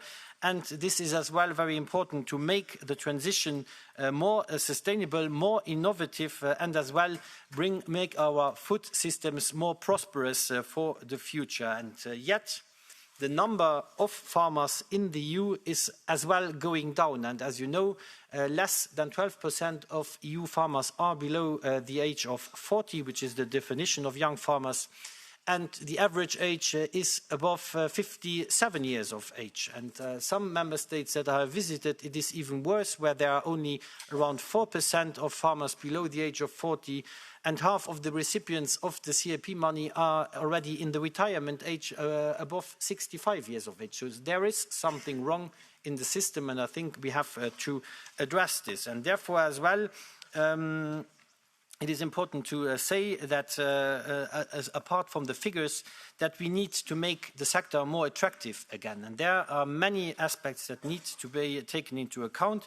For example, we know that currently the average income in the farming sector is lower than in the rest of the economy. This is a very important part, so we need as well to work on the income part for our farmers, otherwise it is not attractive. But as you know, setting up a farm with land, with animals, with machines, seeds, this all costs a lot of money. So, but banks are less likely to give you a loan if you earn less than the income in other sectors, and if the income is volatile, because we face as well a lot of crises, droughts, floods, wildfires, and so on, animal diseases. So the pressure is very big. And saying this, this Congress therefore comes to a very right time. So the Commission has just published the strategy for generational renewal in agriculture some weeks ago, and I suppose you have already partly discussed about this today. And with this strategy, we are making support for young and new farmers a political priority for our food security and our rural areas. And it establishes a coherent common European framework to make farming more accessible and attractive for those who wish to enter the sector. And the strategy was built through extensive consultations with young farmers, their organizations, the member states, and other stakeholders across all Europe. And their input has helped to identify the main barriers that prevent renewal in the sector, and are above all difficulties in accessing land, finance and skills persists, as well as fair living conditions and financial security for retiring farmers as well, because I think a lot is as well in this generational, let's say, compromise and cohabitation of the generations. And the strategy that we have presented tackles these barriers by promoting targeted and coordinated actions across different competences and policies.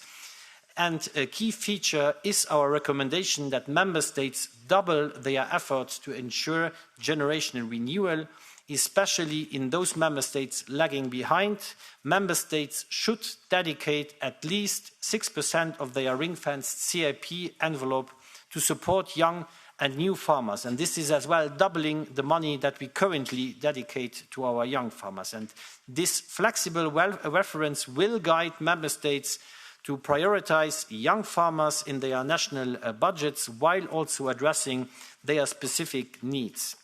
And this also allows each member state and even regions, because as I said, the differences are as well big from one region to another, to adapt measures to its own context within a common European framework and an EU-wide priorities like food security, sustainability, and of course the generational renewal.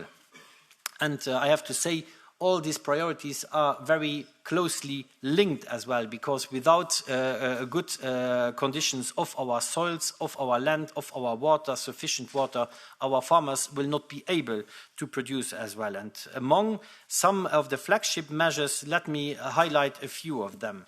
First, there is the starter pack, which is a simplified and comprehensive support toolbox combining startup aid, investment instruments and advisory services to facilitate entry and the possibility entry into the sector with, for example, the possibility of a lump sum of up to 300,000 euros to start with the farm. And then we have also the Women in Farming platform and the network of rural youth ambassadors, which will strengthen visibility, peer learning and representation of young people and women in rural areas. And also when I spoke about the access to land, which is a problem, we are working on an EU-level land observatory to improve land transparency. I know that land, the competence lies with the member states, but that is what I said in the beginning. It is not just the European solution. The national level and the regional level needs to cooperate on many of them. Then we have also proposed that the direct payments on the area-based, digressive area-based income support should not go anymore after a certain transition period to farmers that are already retired. This does not concern the investment support. This does not concern the areas with natural constraints. This does not concern the agro-environmental measures, but just the area-based payments. And why are we doing that? That is, of course, that the land gets free at a certain point for the young farmers. I know that there is still a lot of discussion necessary, but nonetheless, I think we need to speak about it. And then when I speak to access to finance, which is another big challenge, I'm working very closely there as well with the European Investment Bank to develop guarantee schemes and interest rate subsidies to facilitate access to finance, because, as I said before, especially young and female farmers have specific difficulties of accessing good conditions for loans, and that is something we need to address, because when you start a farm, you don't have a track record of loans, you don't have the necessary guarantees, and then most of the times you get the worst possible conditions. And let me also remind you that young farmers also face a significant disadvantage when it comes on income, because on average their income is 14% lower than that of farmers aged 40 to 60 years, for example. So I think this showcases very clearly that we need to act. And we see similar disparities for women. Women farmers earn on average 37% less than their male counterparts. But this is not only about income, there's also a serious issue with the overall attractiveness of the sector. And this is why in the CAP proposal, we introduced a new farm relief services to support farmers during periods of need, essential tools as well for safeguarding mental health and promoting healthier work-life balance. And why do I say that? For example, when you live in rural areas, you want as well to benefit from the same services that people in cities often take for granted. And you want as well to be able to take care of a child when you get the chance to have children. And then you need as well from time to time to have a week off to go on holidays, but the farmer usually has not the possibility to do so, and this is why I think this becomes very important. Rural development is very important, and to make our rural areas sufficiently attractive, we need on the rural development, as I say, to work on the services. And I always give the example of one of the SEJA members that I met during a discussion with SEJA, Elizabeth from Sweden, who is a dairy farmer, female dairy farmer, and she told me, well, in my region, I have to decide either kids or cows. And I was laughing in the beginning, why do you say that?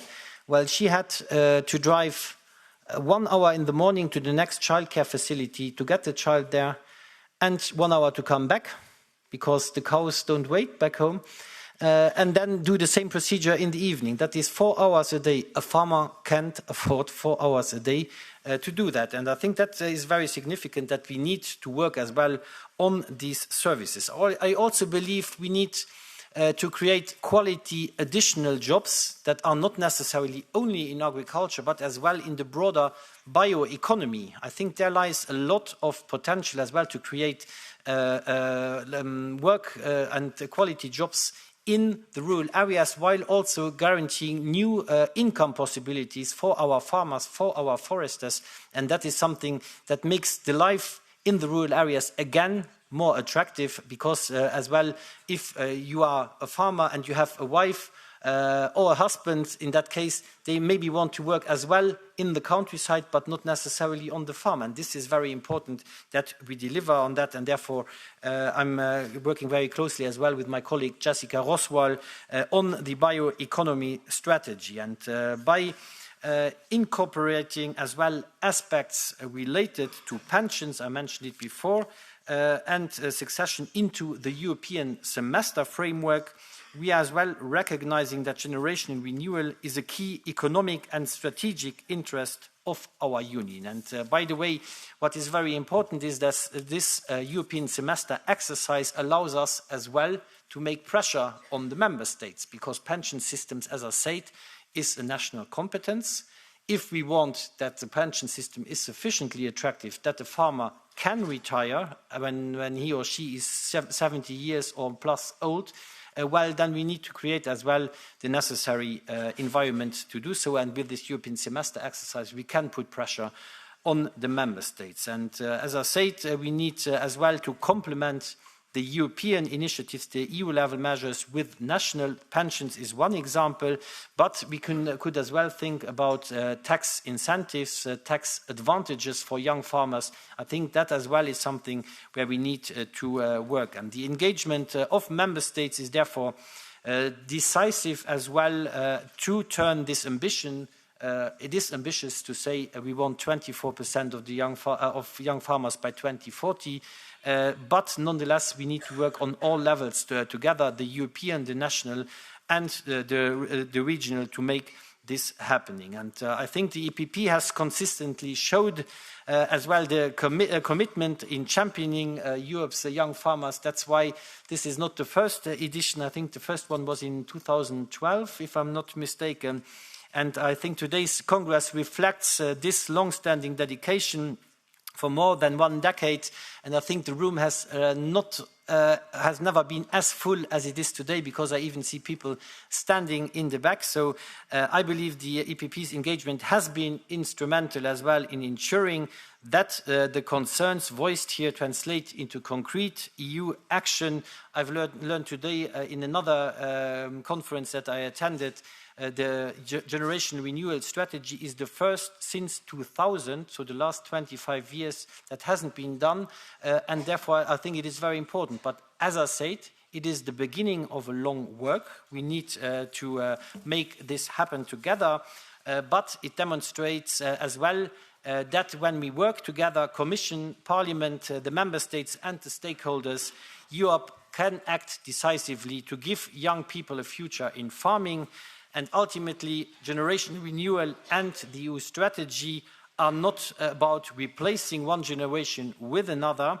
They are about renewing confidence in Europe's rural areas, about ensuring that the right to stay on the land becomes a wish to stay, and about keeping farming as a viable, modern and proud profession for the next generation. And I would like to thank you all for fighting for our food security and your efforts to keep our rural areas alive and kicking. Thank you very much, and I'm looking forward to the panel. Commissioner, thank you very much. Thank you. Let's see.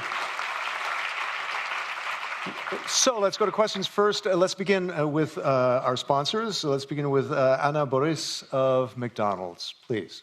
Thank you.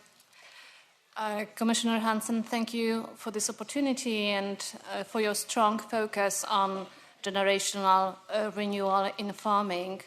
At McDonald's, with 6,000 restaurants across Europe and 95% of our key ingredients sourced within the European Union, we work closely with thousands of European farmers, and we know firsthand the urgent need for generational renewal in agriculture in Europe. And we run programs in several European markets to encourage young people to consider career in farming. One example is our Progressive Young Farmers program launched in 2012 in Ireland and in the UK, which gives young people a 12-month experience across the supply chain, from farms supplying McDonald's through restaurants to our head office. And this initiative addresses one of the biggest barriers for young entrants, a lack of awareness of career opportunities in the agri-food sector. And the generational renewal strategy offers new opportunities for young people in farming. And in your view, what needs to happen to ensure that young people, especially those from outside traditional farming backgrounds, are aware of this opportunity and see agriculture as an attractive career path? And do you see a role for business here, or a scope for cooperation between business and administration in achieving this? Thank you.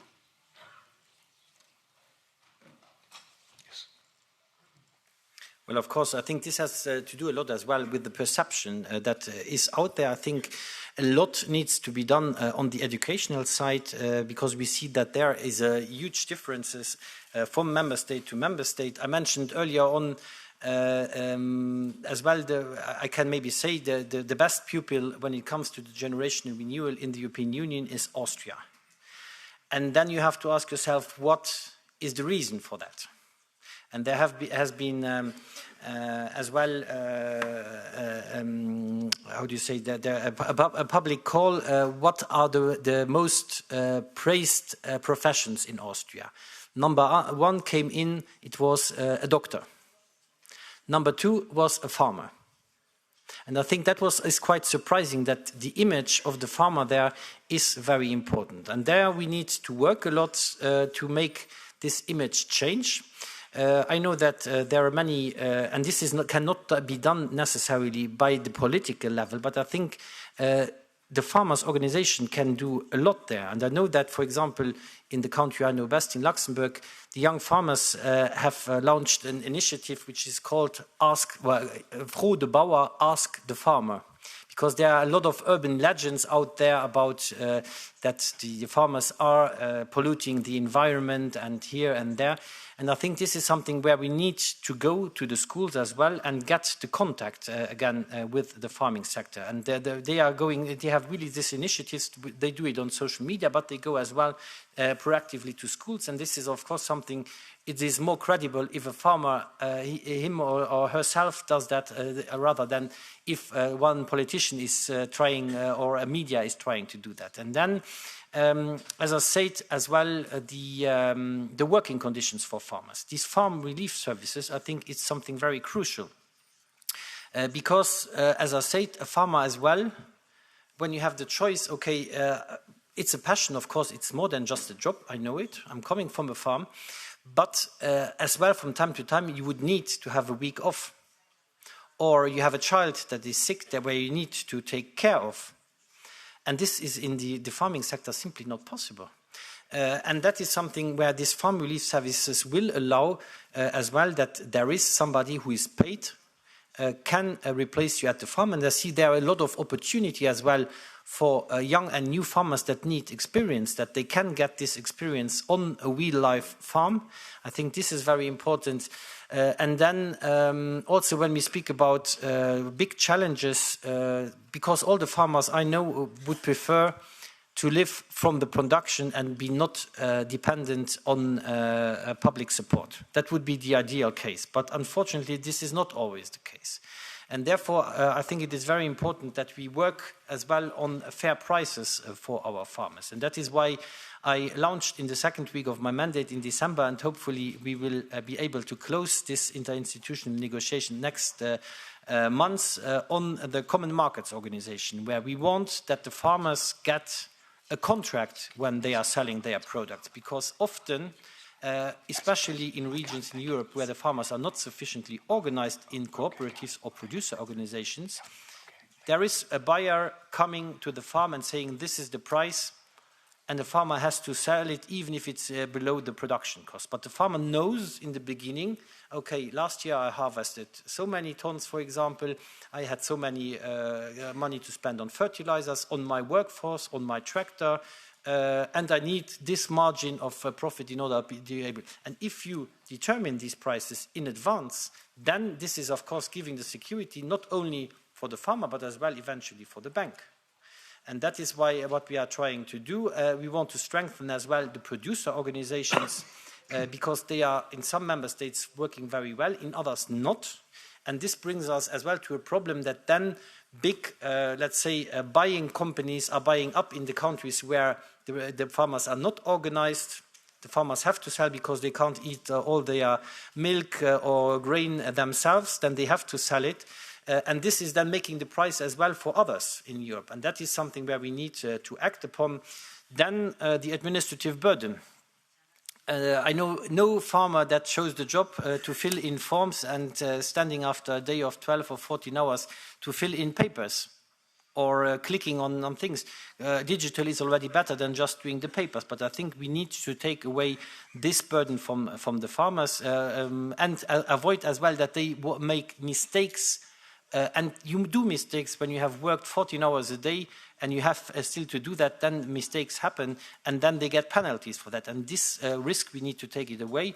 That is why as well for the current CAP I have proposed a simplification package, which we concluded next week and which will be felt as from the next calendar year. This is for this CAP, so only 2 years remaining, but the proposal for the next is taking this to another level on the simplification, and I think this is bringing again back hope. Probably it's not sufficient, so there we need as well to work on other aspects, as I said, but this is the way forward that I have launched now. Excellent points. Good question. If we could keep the next questions shorter and the answers shorter, then we can get to more of them. Let's go to Dries Akke, who is with Solar Power Europe. That's another sponsor of this Congress. Dries, please. Thank you, and thank you, Commissioner, for the opportunity. Across the European Union, there's hundreds of farmers who are talking to the solar sector and are cooperating to install agri-solar on their farming premises. All of these projects are successful, and all of these projects have given confidence to farmers and a new additional revenue stream in uncertain times. The potential for agri-solar, however, is not hundreds. It's thousands, if not millions. The issue is that many farmers are not aware that this opportunity exists. So what can we do about it? The strategy for generational renewable agriculture highlights that renewable energy can support young farmers by diversifying their income sources. The European Parliament has also recognized that and even specifically mentioned the potential of agri-solar. So in this context, does the Commission intend to formally recognize agri-solar in the Common Agricultural Policy and explicitly refer to agri-solar in its support schemes? How can we make sure that all farmers know that this opportunity exists? Thank you. Well, I wouldn't underestimate, if I was you, the knowledge of our farmers, because I think they know quite well where they can find money. But I think the biggest problem is often that some networks are not ready. And I visited, for example, one farm here close to Brussels, a dairy farm with 120 dairy cows. They had biogas, they had all the roofs full of solar panels. And I went to a similar, and it was really amazing to see everything was done by, the cows were milked by robots, they were fed by robots, even the manure was taken out by robots. Perfect. This is as well a quality of life. And then I visited a similar sized farm in the Netherlands. And in the Netherlands, I asked the farmer, why don't you have the solar panels all over? Because there was a huge part of his roof not covered. He had a little part, and I said, well, there is way more potential. And he said, unfortunately, the network is not up to date to take so much energy in. And I think that is the bottleneck where we need to work as well. This is not where the European Union can force the member states, but I think it is the task there of the member states to create as well these possibilities. And I would see as well, and I mentioned it before when I spoke about bioeconomy. We know, of course, that a lot of the agriculture production is traded on a global scale. And we have good years, we have bad years, but when you're producing, for example, currently wheat, you know that if you get 160 euros per ton, that this is by far not sufficient to make a living out of that. With fertilizer prices and so on, and therefore I think we need to think as well what these sectors can contribute to the bioeconomy strategy, and I think there we need to look further as well when it comes to the energy production, because currently, for example, the first generation biofuels where you use crops, for example, we are very limited what we can use for crops in the renewable energies. And we have a lot of biorefineries in the European Union, and I believe that farmers could make a better living if we would allow them to use more of their production, because this legislation is old. And this is as well, is not taking stock that the productivity of our farmers has gone up per hectare. And this needs to be taken into account. And I could see, for example, when you have the wheat price dropping below 200 euros a ton, that then you would allow, for example, the refineries to refine more, because we are looking into renewable energies, into biofuels. And I think there is a huge potential. This is as well true for the solar. But there as well, we need to make pressure on the member states that they invest again in grids. I know that for politicians sometimes it's difficult, because they are just thinking about and I'm a politician myself, on a 5-year scale, but investments, sometimes you need to plan them for the next 10 years. And that is something where you need as well to set now the right frame. And that is what we are trying to incentivize as well. This direction, and therefore we are working as well on these simplification packages. The one on the CAP has been delivered. My colleagues are currently working as well on 2 others that are very important for the agriculture sector, one on the environmental side, the other on the health side, and next year we will be looking as well into one in the energy side. Okay, thank you. Let me take it out to the farmers. I have one more sponsor to go to, but let's take it out to a Dutch farmer, Joel, in the blue sweater. Where are you, Joel? There you are. Please, give your full name and a brief question and hopefully a brief answer. I have many I need to go to. Please. Yeah, good afternoon. Thank you for the opportunity. I'll ask my question in Dutch. U stelt voor dat de lidstaten... You are suggesting that the member states should reserve 6% of the budget for young farmers. So why has the Commission decided to say this is only a recommendation and not a requirement?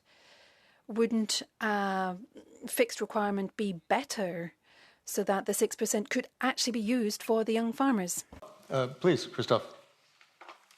As you know, I'm not the only driver in the bus of the Commission. I would have preferred to have a very strongly ring-fenced amount, but of course we need to do this in a common matter. We have now the recommendation, and as you know, when the member states will have to develop their national and regional partnership plans, those will have to be approved by the European Commission. So in our recommendation, this target will clearly be highlighted, and if member states, especially those who are not getting amongst the best results currently, that they have to do this and have to do the money. So we have as well the possibility to put the pressure on the member states via the approval of their national and regional partnership plans. Romanian delegation. One question from the Romanian delegation. Who's there? Yes, please give your name and title. Yes, my name is Olteanu Ciprian Andrei. I'm currently the president of the Romanian Farmers Club. Welcome. And I would like to address the question in Romanian.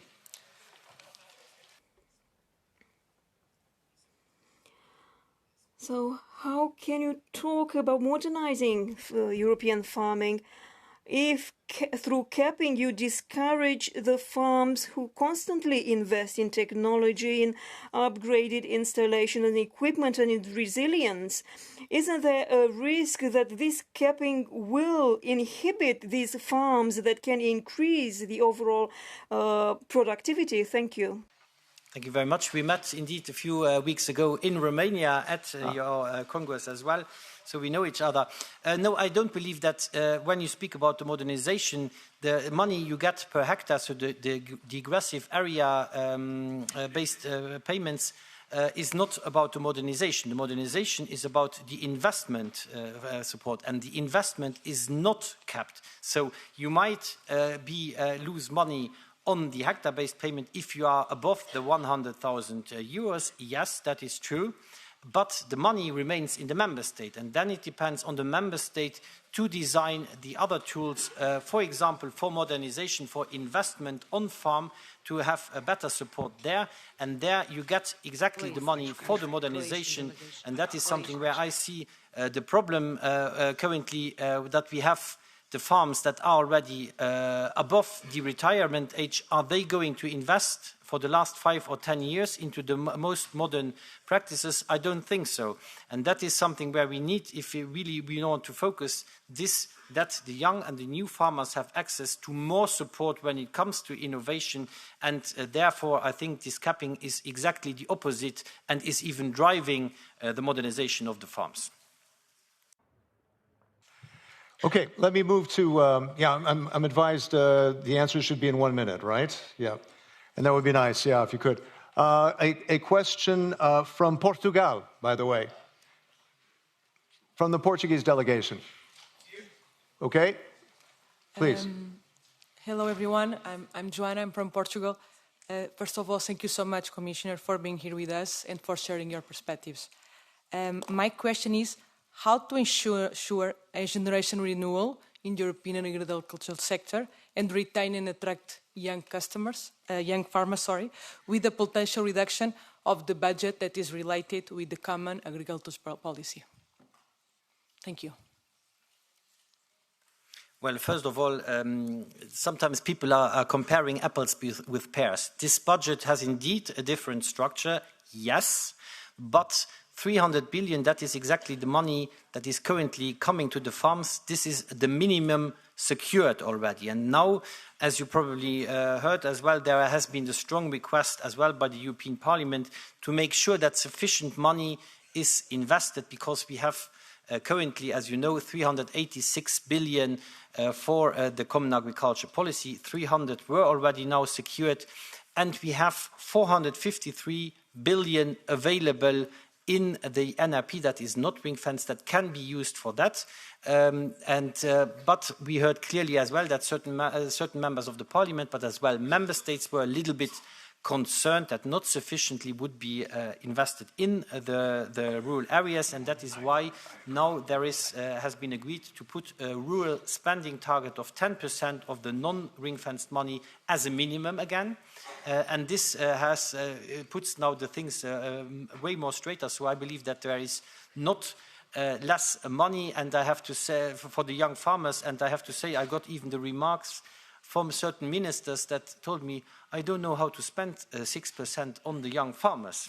And that is something where we need to work on the solutions, because the money, in principle, we have that, but we need as well to be able to properly spend it. We have now proposed, and I have made the calculation to some of the ministers, the young farmers can get a huge amount there. And that is something where I say also we need to focus better the limited money. We have limited money. I would have preferred to have 500 billion, of course. That would make my life way easier.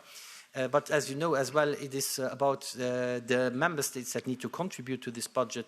We are also now at the beginning of a process. So the proposal of the Commission is on the table. The member states will start to work. The European Parliament will start to work. And there is a lot of uncertainty that I believe will be fixed. The Dutch colleague mentioned the 6%, that it is not ring-fenced.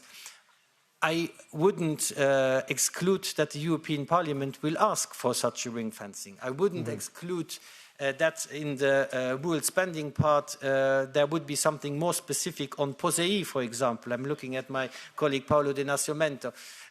So there is a lot that I believe will be fixed and clarified during the legislative process, like it has always been in the past as well. Okay, from Ireland, Maria, you decide. Maria Walsh, MEP. One question. I'm so sorry. Just one. Oh my gosh. I can't because, we're 27 countries, right? One.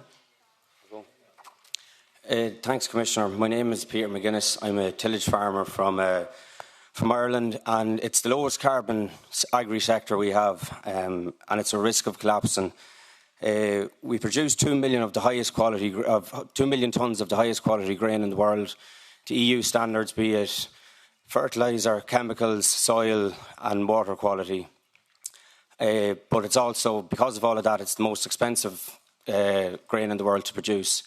To meet our demands, we have to import 5 million tonnes, and 70% of that comes from non-EU countries, from the likes of Canada, South America, all GM, where GM corn and soya is produced.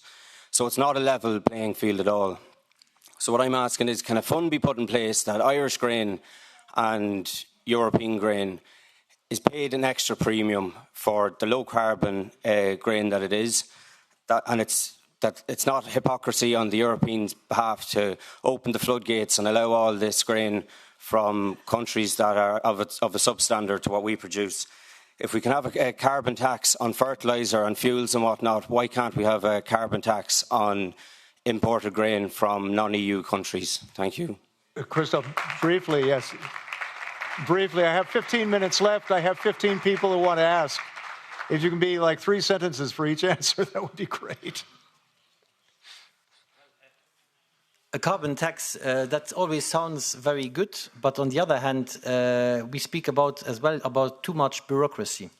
If you have to highlight what your carbon emissions are and where everybody is, I'm not necessarily convinced that this is making the life of the farmer easier.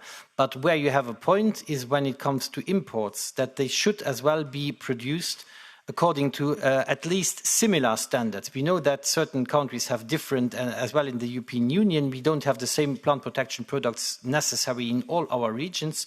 But we have, of course, banned as well plant protection products in the European Union, because they are bad for human health, because they are bad for our waters, because they are bad for biodiversity.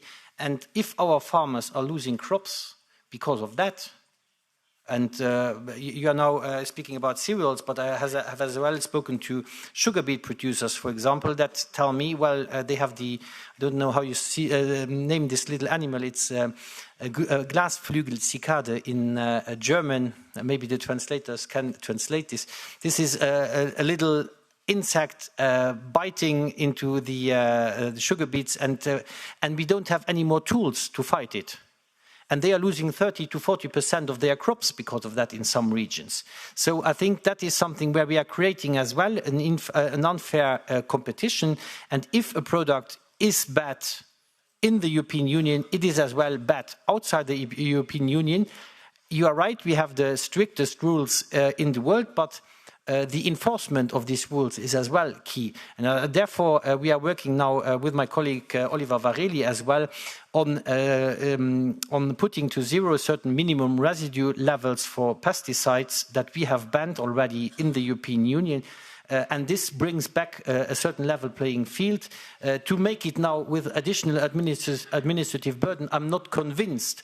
But of course, we need as well maybe work on the positive labeling of our quality products that are more sustainable and that we have as well additional quality schemes that the consumer will recognize. I think that would be as well an alternative way forward. But on the controls, we need to be stricter and better, but it is as well something that needs to be done in close cooperation with the member states. I have 11 minutes left. Croatia, please, briefly. Thank you. Leticia Hrenković, Agroclub Croatia. Average farmer is 54, sorry. So is it time, Commissioner, that we raise the age limit for young farmers to at least 45? What do you think? It's a very good question. The average age in the European Union is above 57 years of age. That might be then in Croatia. I don't have the figure for Croatia in front of me. The European average is above 57 years of age. The average, and some member states it's worse.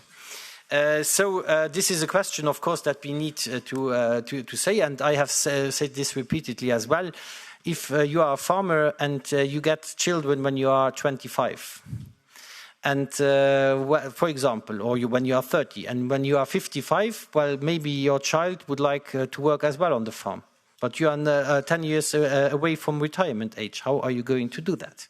And I think there we need to think about models, how we can make to solve this problem, lifting just the age of the support for the young farmers. I'm not sure if that is sufficient, because if I am a young farmer, I don't want to wait until 45 years of age before I take over the farm to have the means as well to build up a family, to build a house or whatever. So I think just lifting the age is not the solution, but I think we need as well to think about the new farmers, because it's not always somebody who has the chance to be born on a farm and take over the family farm. Sometimes it is as well, sometimes a person that discovered the passion for agriculture, did it as a side job maybe, and at some point had a secondary job, and at some point they want to go all in. And I think for these newcomers, we need as well to find solutions.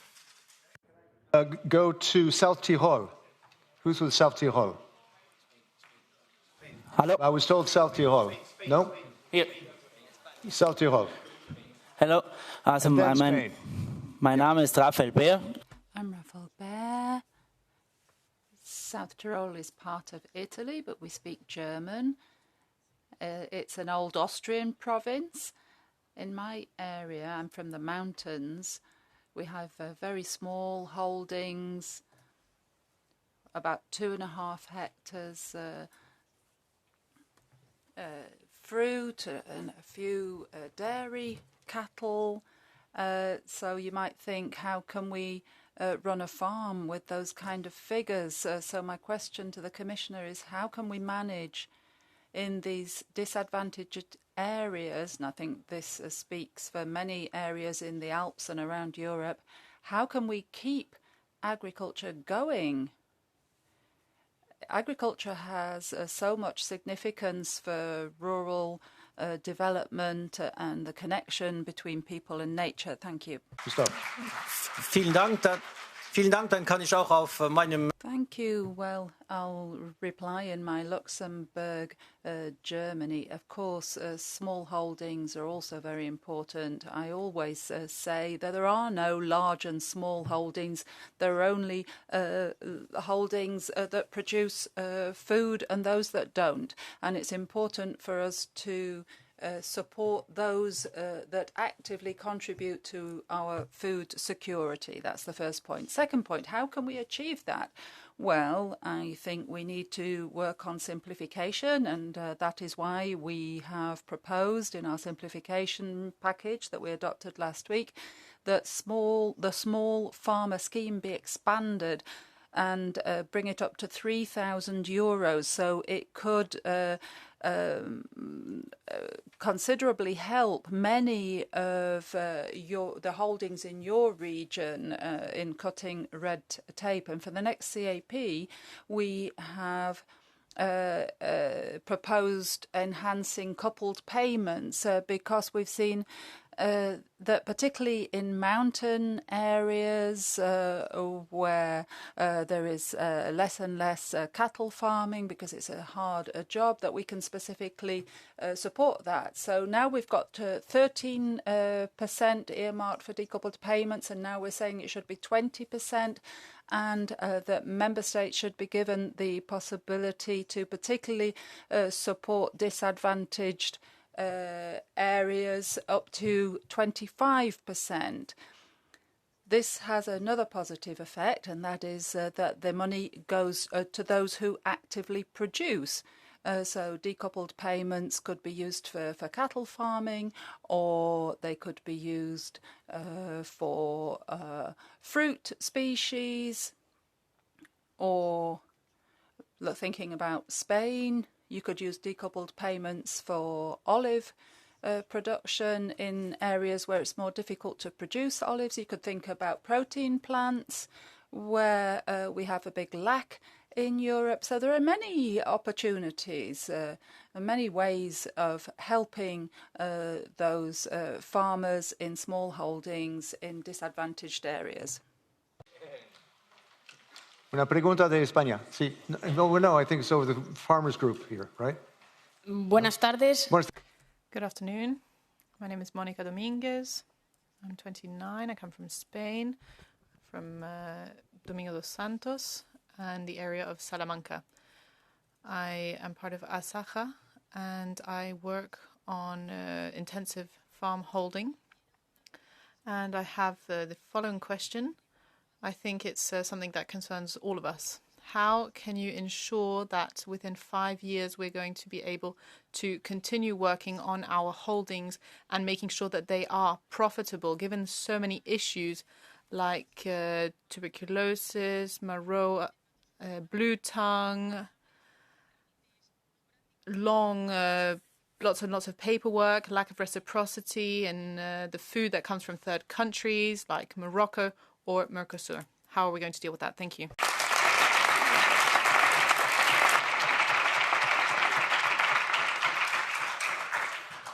Well, I think that is a question where I would need half an hour at least to reply to.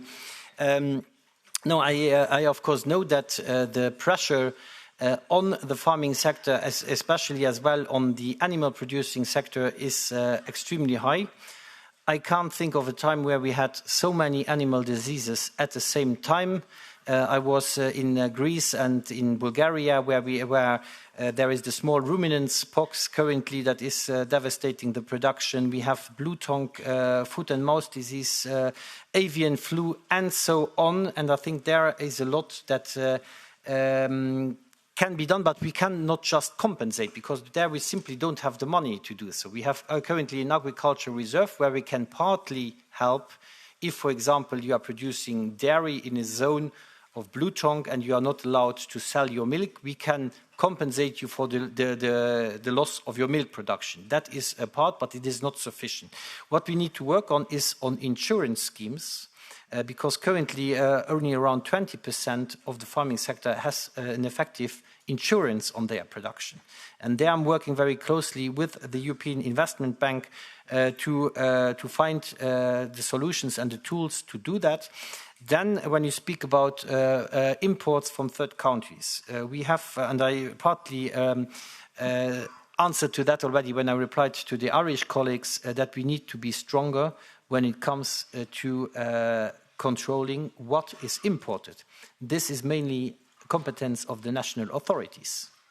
And I think there we need to double down on these controls. That is what my colleague Oliver Varela is currently working on. We need to work on as well putting on certain productions where we have taken off the market the active substances and the farmers don't want to use plant protection products, but sometimes they have to use them. But if we take them additionally away, these active substances, well, then we are shifting into an unfair competition with third countries. So we need to put where the product is highly toxic, that we put the maximum residue levels to 0, as well for the imports. That is a challenge from a WTO point of view, but nonetheless, where it is highly toxic, I think we can do it. And that, of course, needs to be done in close cooperation with the member states, who are as well controlling, because it's their veterinary services that are in charge of these controls. What we can do at European level, and that we have said as well very clearly, we want as well to double down on our controls in third countries, because just at the border is one thing that is more the national competence, but we need to do it as well from the European side, because I want that the products coming in have similar I don't want to speak about mirror clauses, because we have different regions where different climatic events, for example, ask for different products. And we have as well, I have to say this as well, we are not always coherent on what we are banning from the plant protection product side, because sometimes it's on a scientific basis, and sometimes it's a rather ideological basis. And then, of course, this is difficult then to defend there.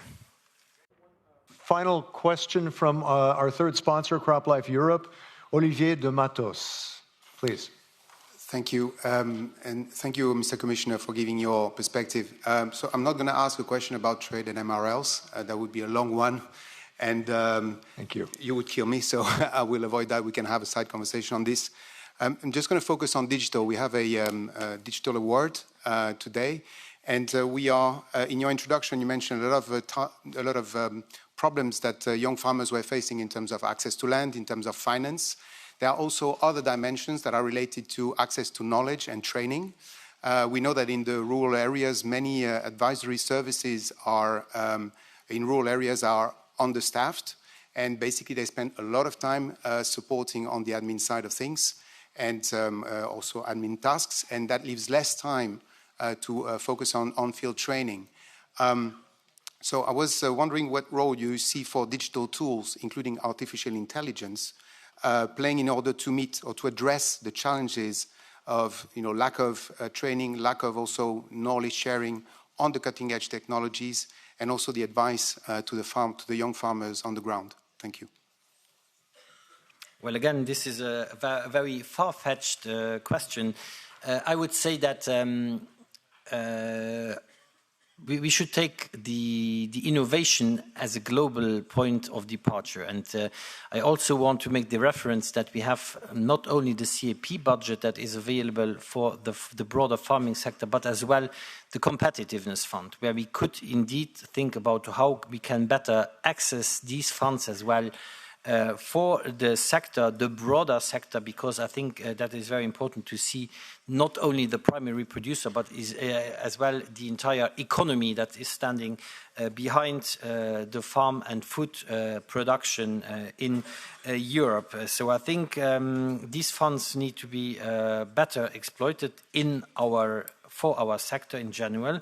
Then when it comes to knowledge exchange, what we have as well in mind is that we can have a kind of a systematic Erasmus for young farmers, because often while you are, if you are just not moving around, you will see what your neighbors and what your parents have done, but not necessarily what the cutting edge technologies are that are deployed somewhere. And I have to tell you, on my trip through Europe, I have learned a lot.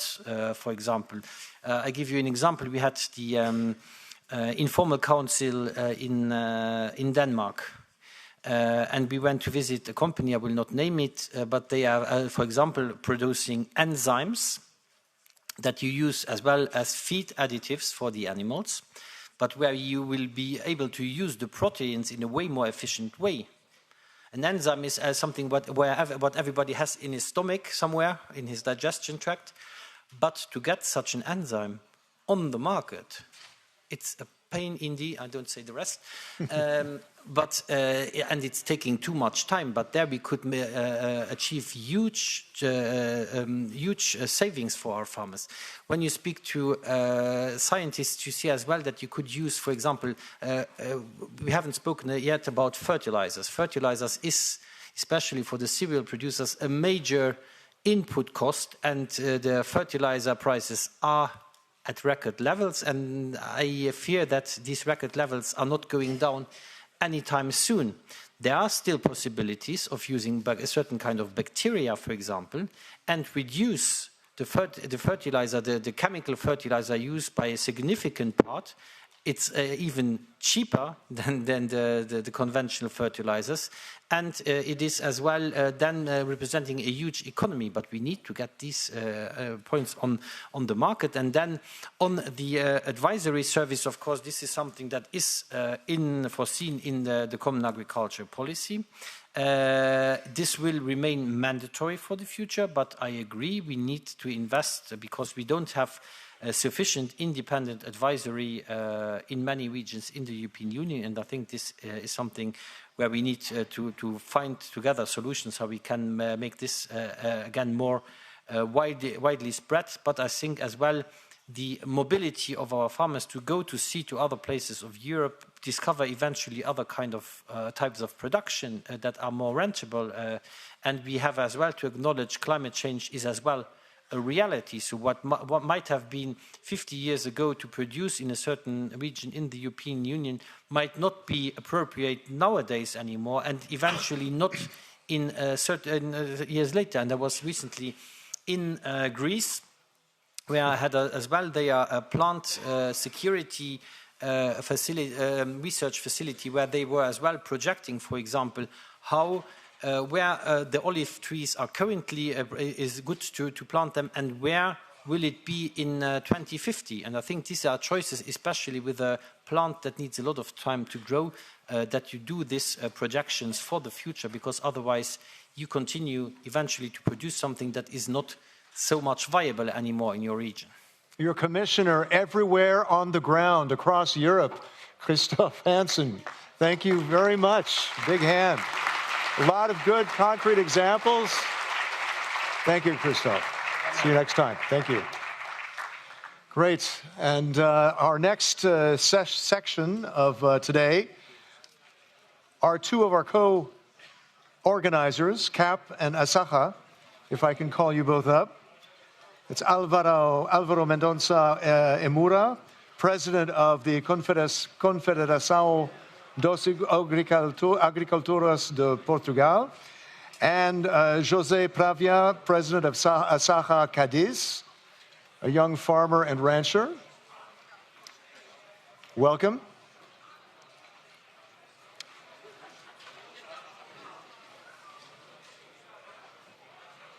I'm trying to stay on time. We'll see if that works. Very briefly, let's begin with Alvaro. What should be our takeaway from today on this discussion about generational renewal? We heard a lot of inputs. What should we go away with? Well, please, everybody. I will say a few words in English during the time some people leave the room, and then I'll move to my mother language. But on this takeaway, I would say that the main takeaway is that young farmers are surprisingly resilient in Europe, because when I see a room like this full after 11 years of this kind of congresses, in the circumstances young farmers have to face, my only conclusion can be that young farmers are extremely resilient. Then there is a second takeaway, and this is a political takeaway.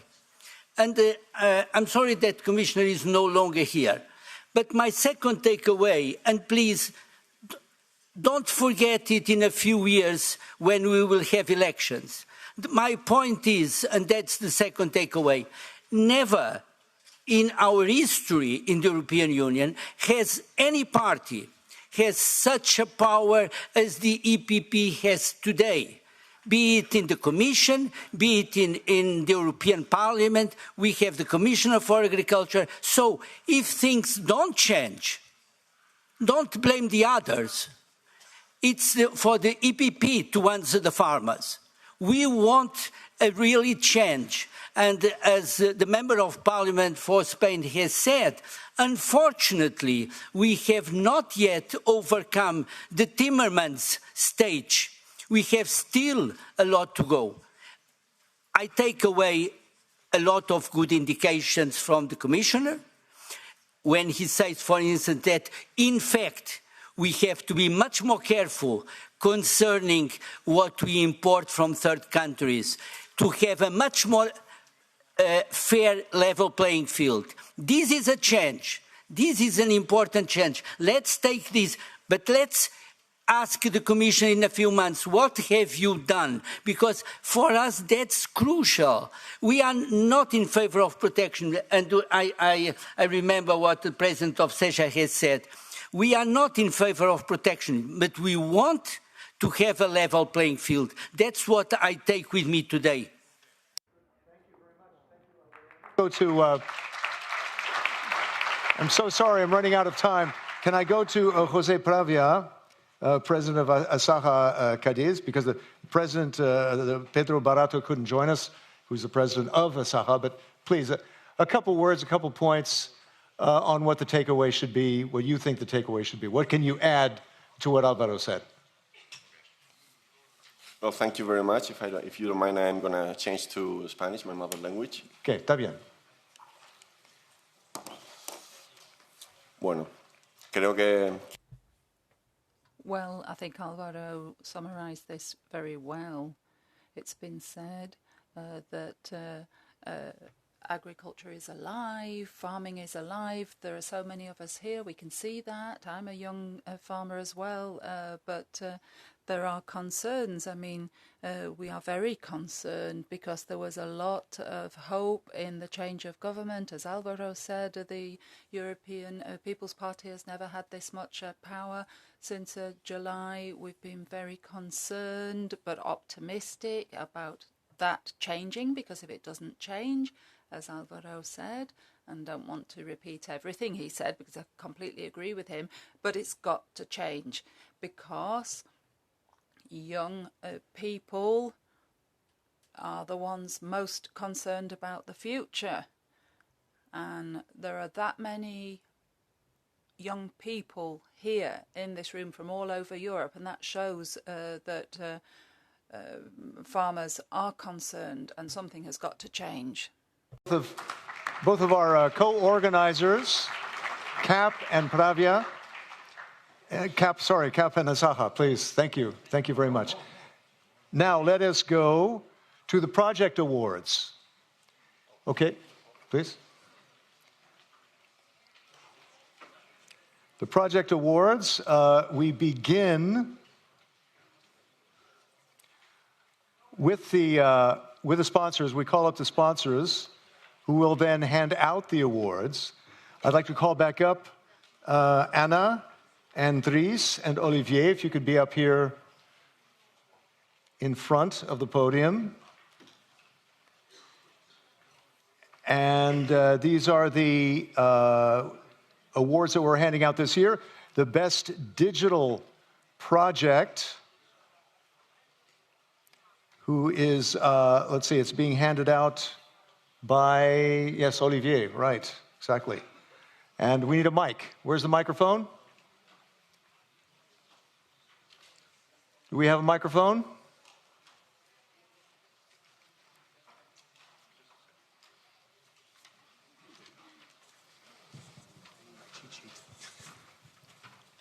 Okay, I'm trying to stay to time. We're supposed to finish at 6 p.m. Let's see if we can do this. So shall I give the name now? Yes, go ahead. Okay, yes. So the best award goes to Ryan Portelli, Cineco Project, Malta. Ryan, come on up. Ryan, come up, as well as the MEP. Who is the MEP from Malta?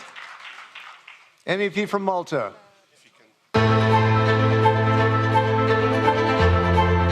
Agriculture plays an important role for food security in Malta. Small fields grow staple Mediterranean crops. Malta also has a substantial milk and meat production, resulting in over 300,000 tons of pig and cow slurry annually.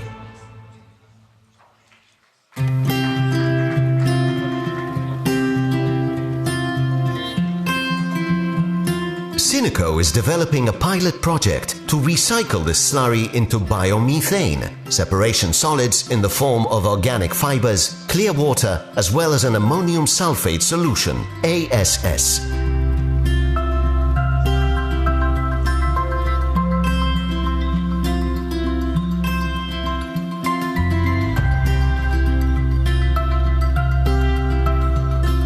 The process includes a pocket digester, as well as a mobile facility to produce water, fibers, and organic fertilizer.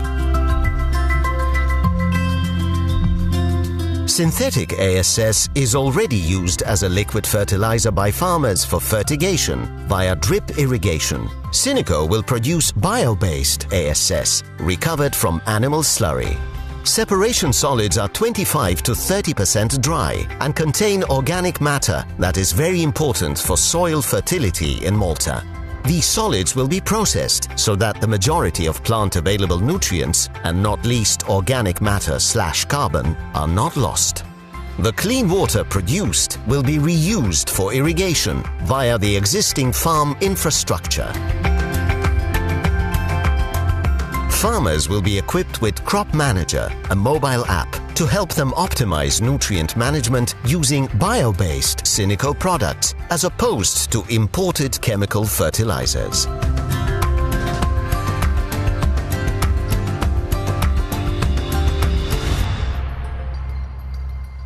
So, a big hand to Sinico, right. And Ryan. Thank you, Ryan. Now let's move to the next award. Dries Akke, CEO of Solar Power Europe, will hand out the award for the best energy efficiency project. That's exactly right. So indeed, I'm very happy to be here at Solar Power Europe, trying to connect the solar sector to you guys, to young farmers, helping you develop your dreams, make your dreams come true with a bit of help from the solar sector. I think, yeah, we're ready to be there for you and be that support. So I'm very happy also to now announce the winner of the award on Best Energy Efficient Project. And that award, ladies and gentlemen, goes to a person with quite a complex name, so I'll do my best. His name is Aleš Kades. Yes. He does a wonderful work in Slovenia. Slovenia. Great. Whoever doubted it's about Slovenia, that's a Slovenian flag. And the Slovenia MEP. Congratulations. Aleš, right? Did I get it right? Great. Nice. Thank you. Very good. Can we have the Slovenia MEP as well? Yes. Hello, my name is Aleš Kades and I come from Slovenia. On our farm, we are always looking for easier and greener way to grow vegetables. Our idea is Laurich field planter with the paper pot system. It helps you plant seedlings fast, easy and without harming the environment. The paper pot system uses small paper pots that hold its seedlings in a long paper chain.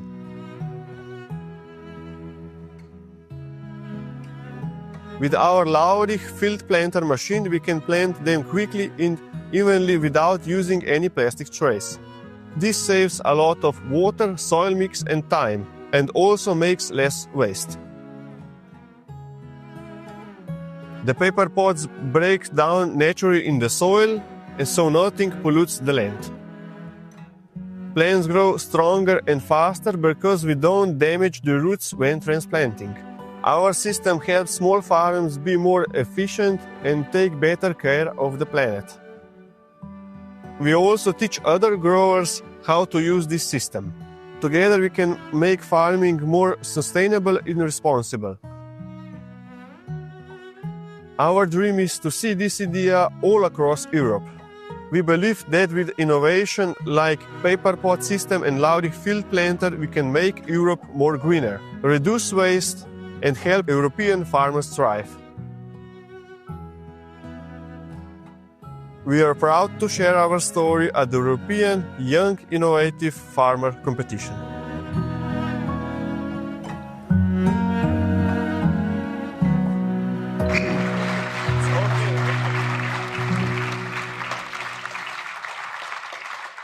Few years ago, I've been some kind of tutor of...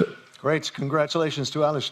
Let's go then to our third sponsor, that's Anna Boris of McDonald's, and welcome. You're going to hand out the Best Project Society Engagement. Yeah, thank you very much, and I'm delighted to be able to present this award in Society Engagement Project category. Since as McDonald's we combine global presence with engagement with local suppliers. And the winner in this category is, let me make sure I do it properly, is Joana Vecas Frecha. Bravo. From Portugal. From Portugal. Portugal MEP.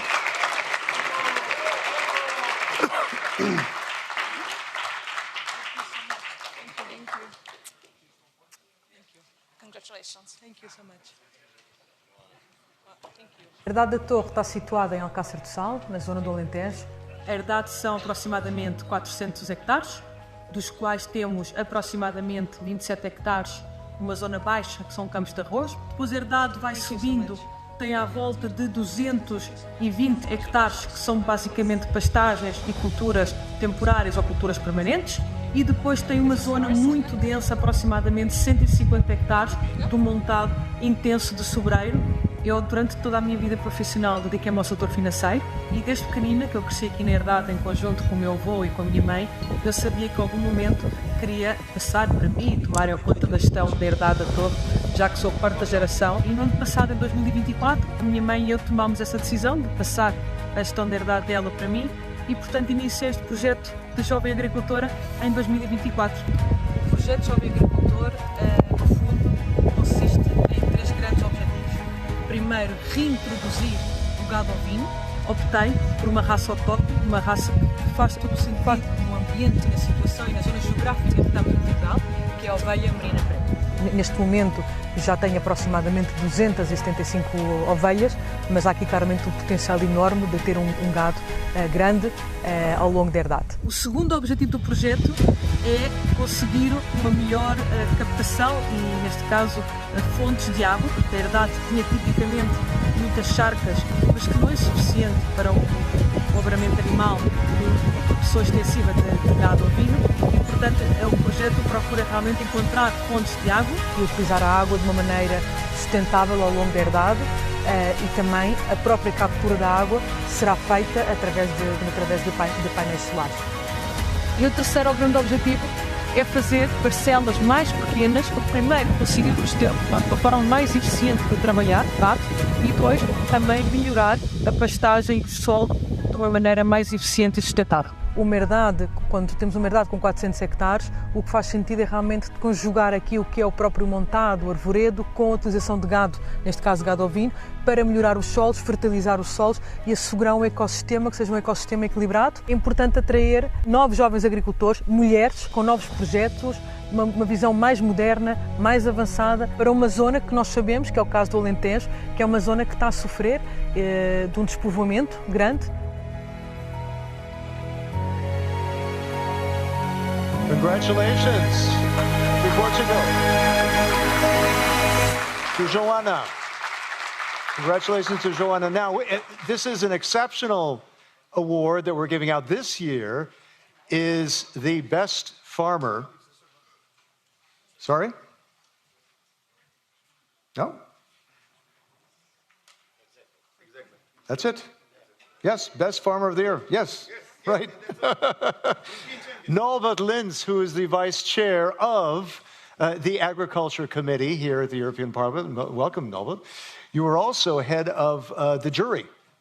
Yes. So you're going to hand out Best farmer of the year. Thank you very much. Good evening to all of you. So I have now the honor to present to you the best European farmer, and I can tell you it was not easy for us as jury to select, because there were so much wonderful and inspiring projects, but at the end we had to choose one of them, and it's Ales Cades. Congratulations. Come back up, Ales.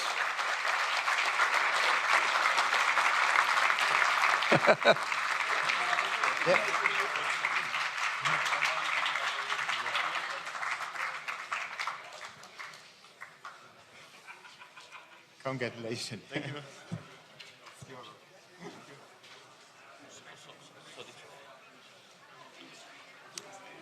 The winner, Ales, to qualify, these were what you had to decide, was the project that best encapsulates innovation, sustainability, and focus on rural development. All those boxes had to be ticked, and Ales did it.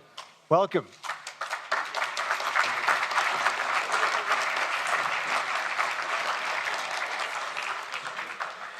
So that brings it. Thank you, Ales. Yeah, thank you. That brings it all to an end, but it's not over, because we will have a reception in half an hour within about a 5-7 minute walk from here. But first, I'd like to thank the speakers, the sponsors, the interpreters. Thanks to the interpreters, the award jury members, to Schuteljahr and Partners for guiding the awards evaluation process, to Buscardini Communications. Yeah, Alfonso, yeah. Stand up, Alfonso. Good job. Yeah, and his team. Good stuff. And let's see, I think that's about it. Hashtag, for whatever you heard today, please send it out. Hashtag EU Young Farmers and hashtag ReFarmEU. The reception is at 6:30, networking cocktail at Buscardini Communications, Rue Belliard number 40. We will go as a group, I understand, so if you want to join us, follow the Pied Piper, yeah, Rue Belliard 40, and that's it. Thank you very much. I'm Chris Burns. See you next time. Thank you.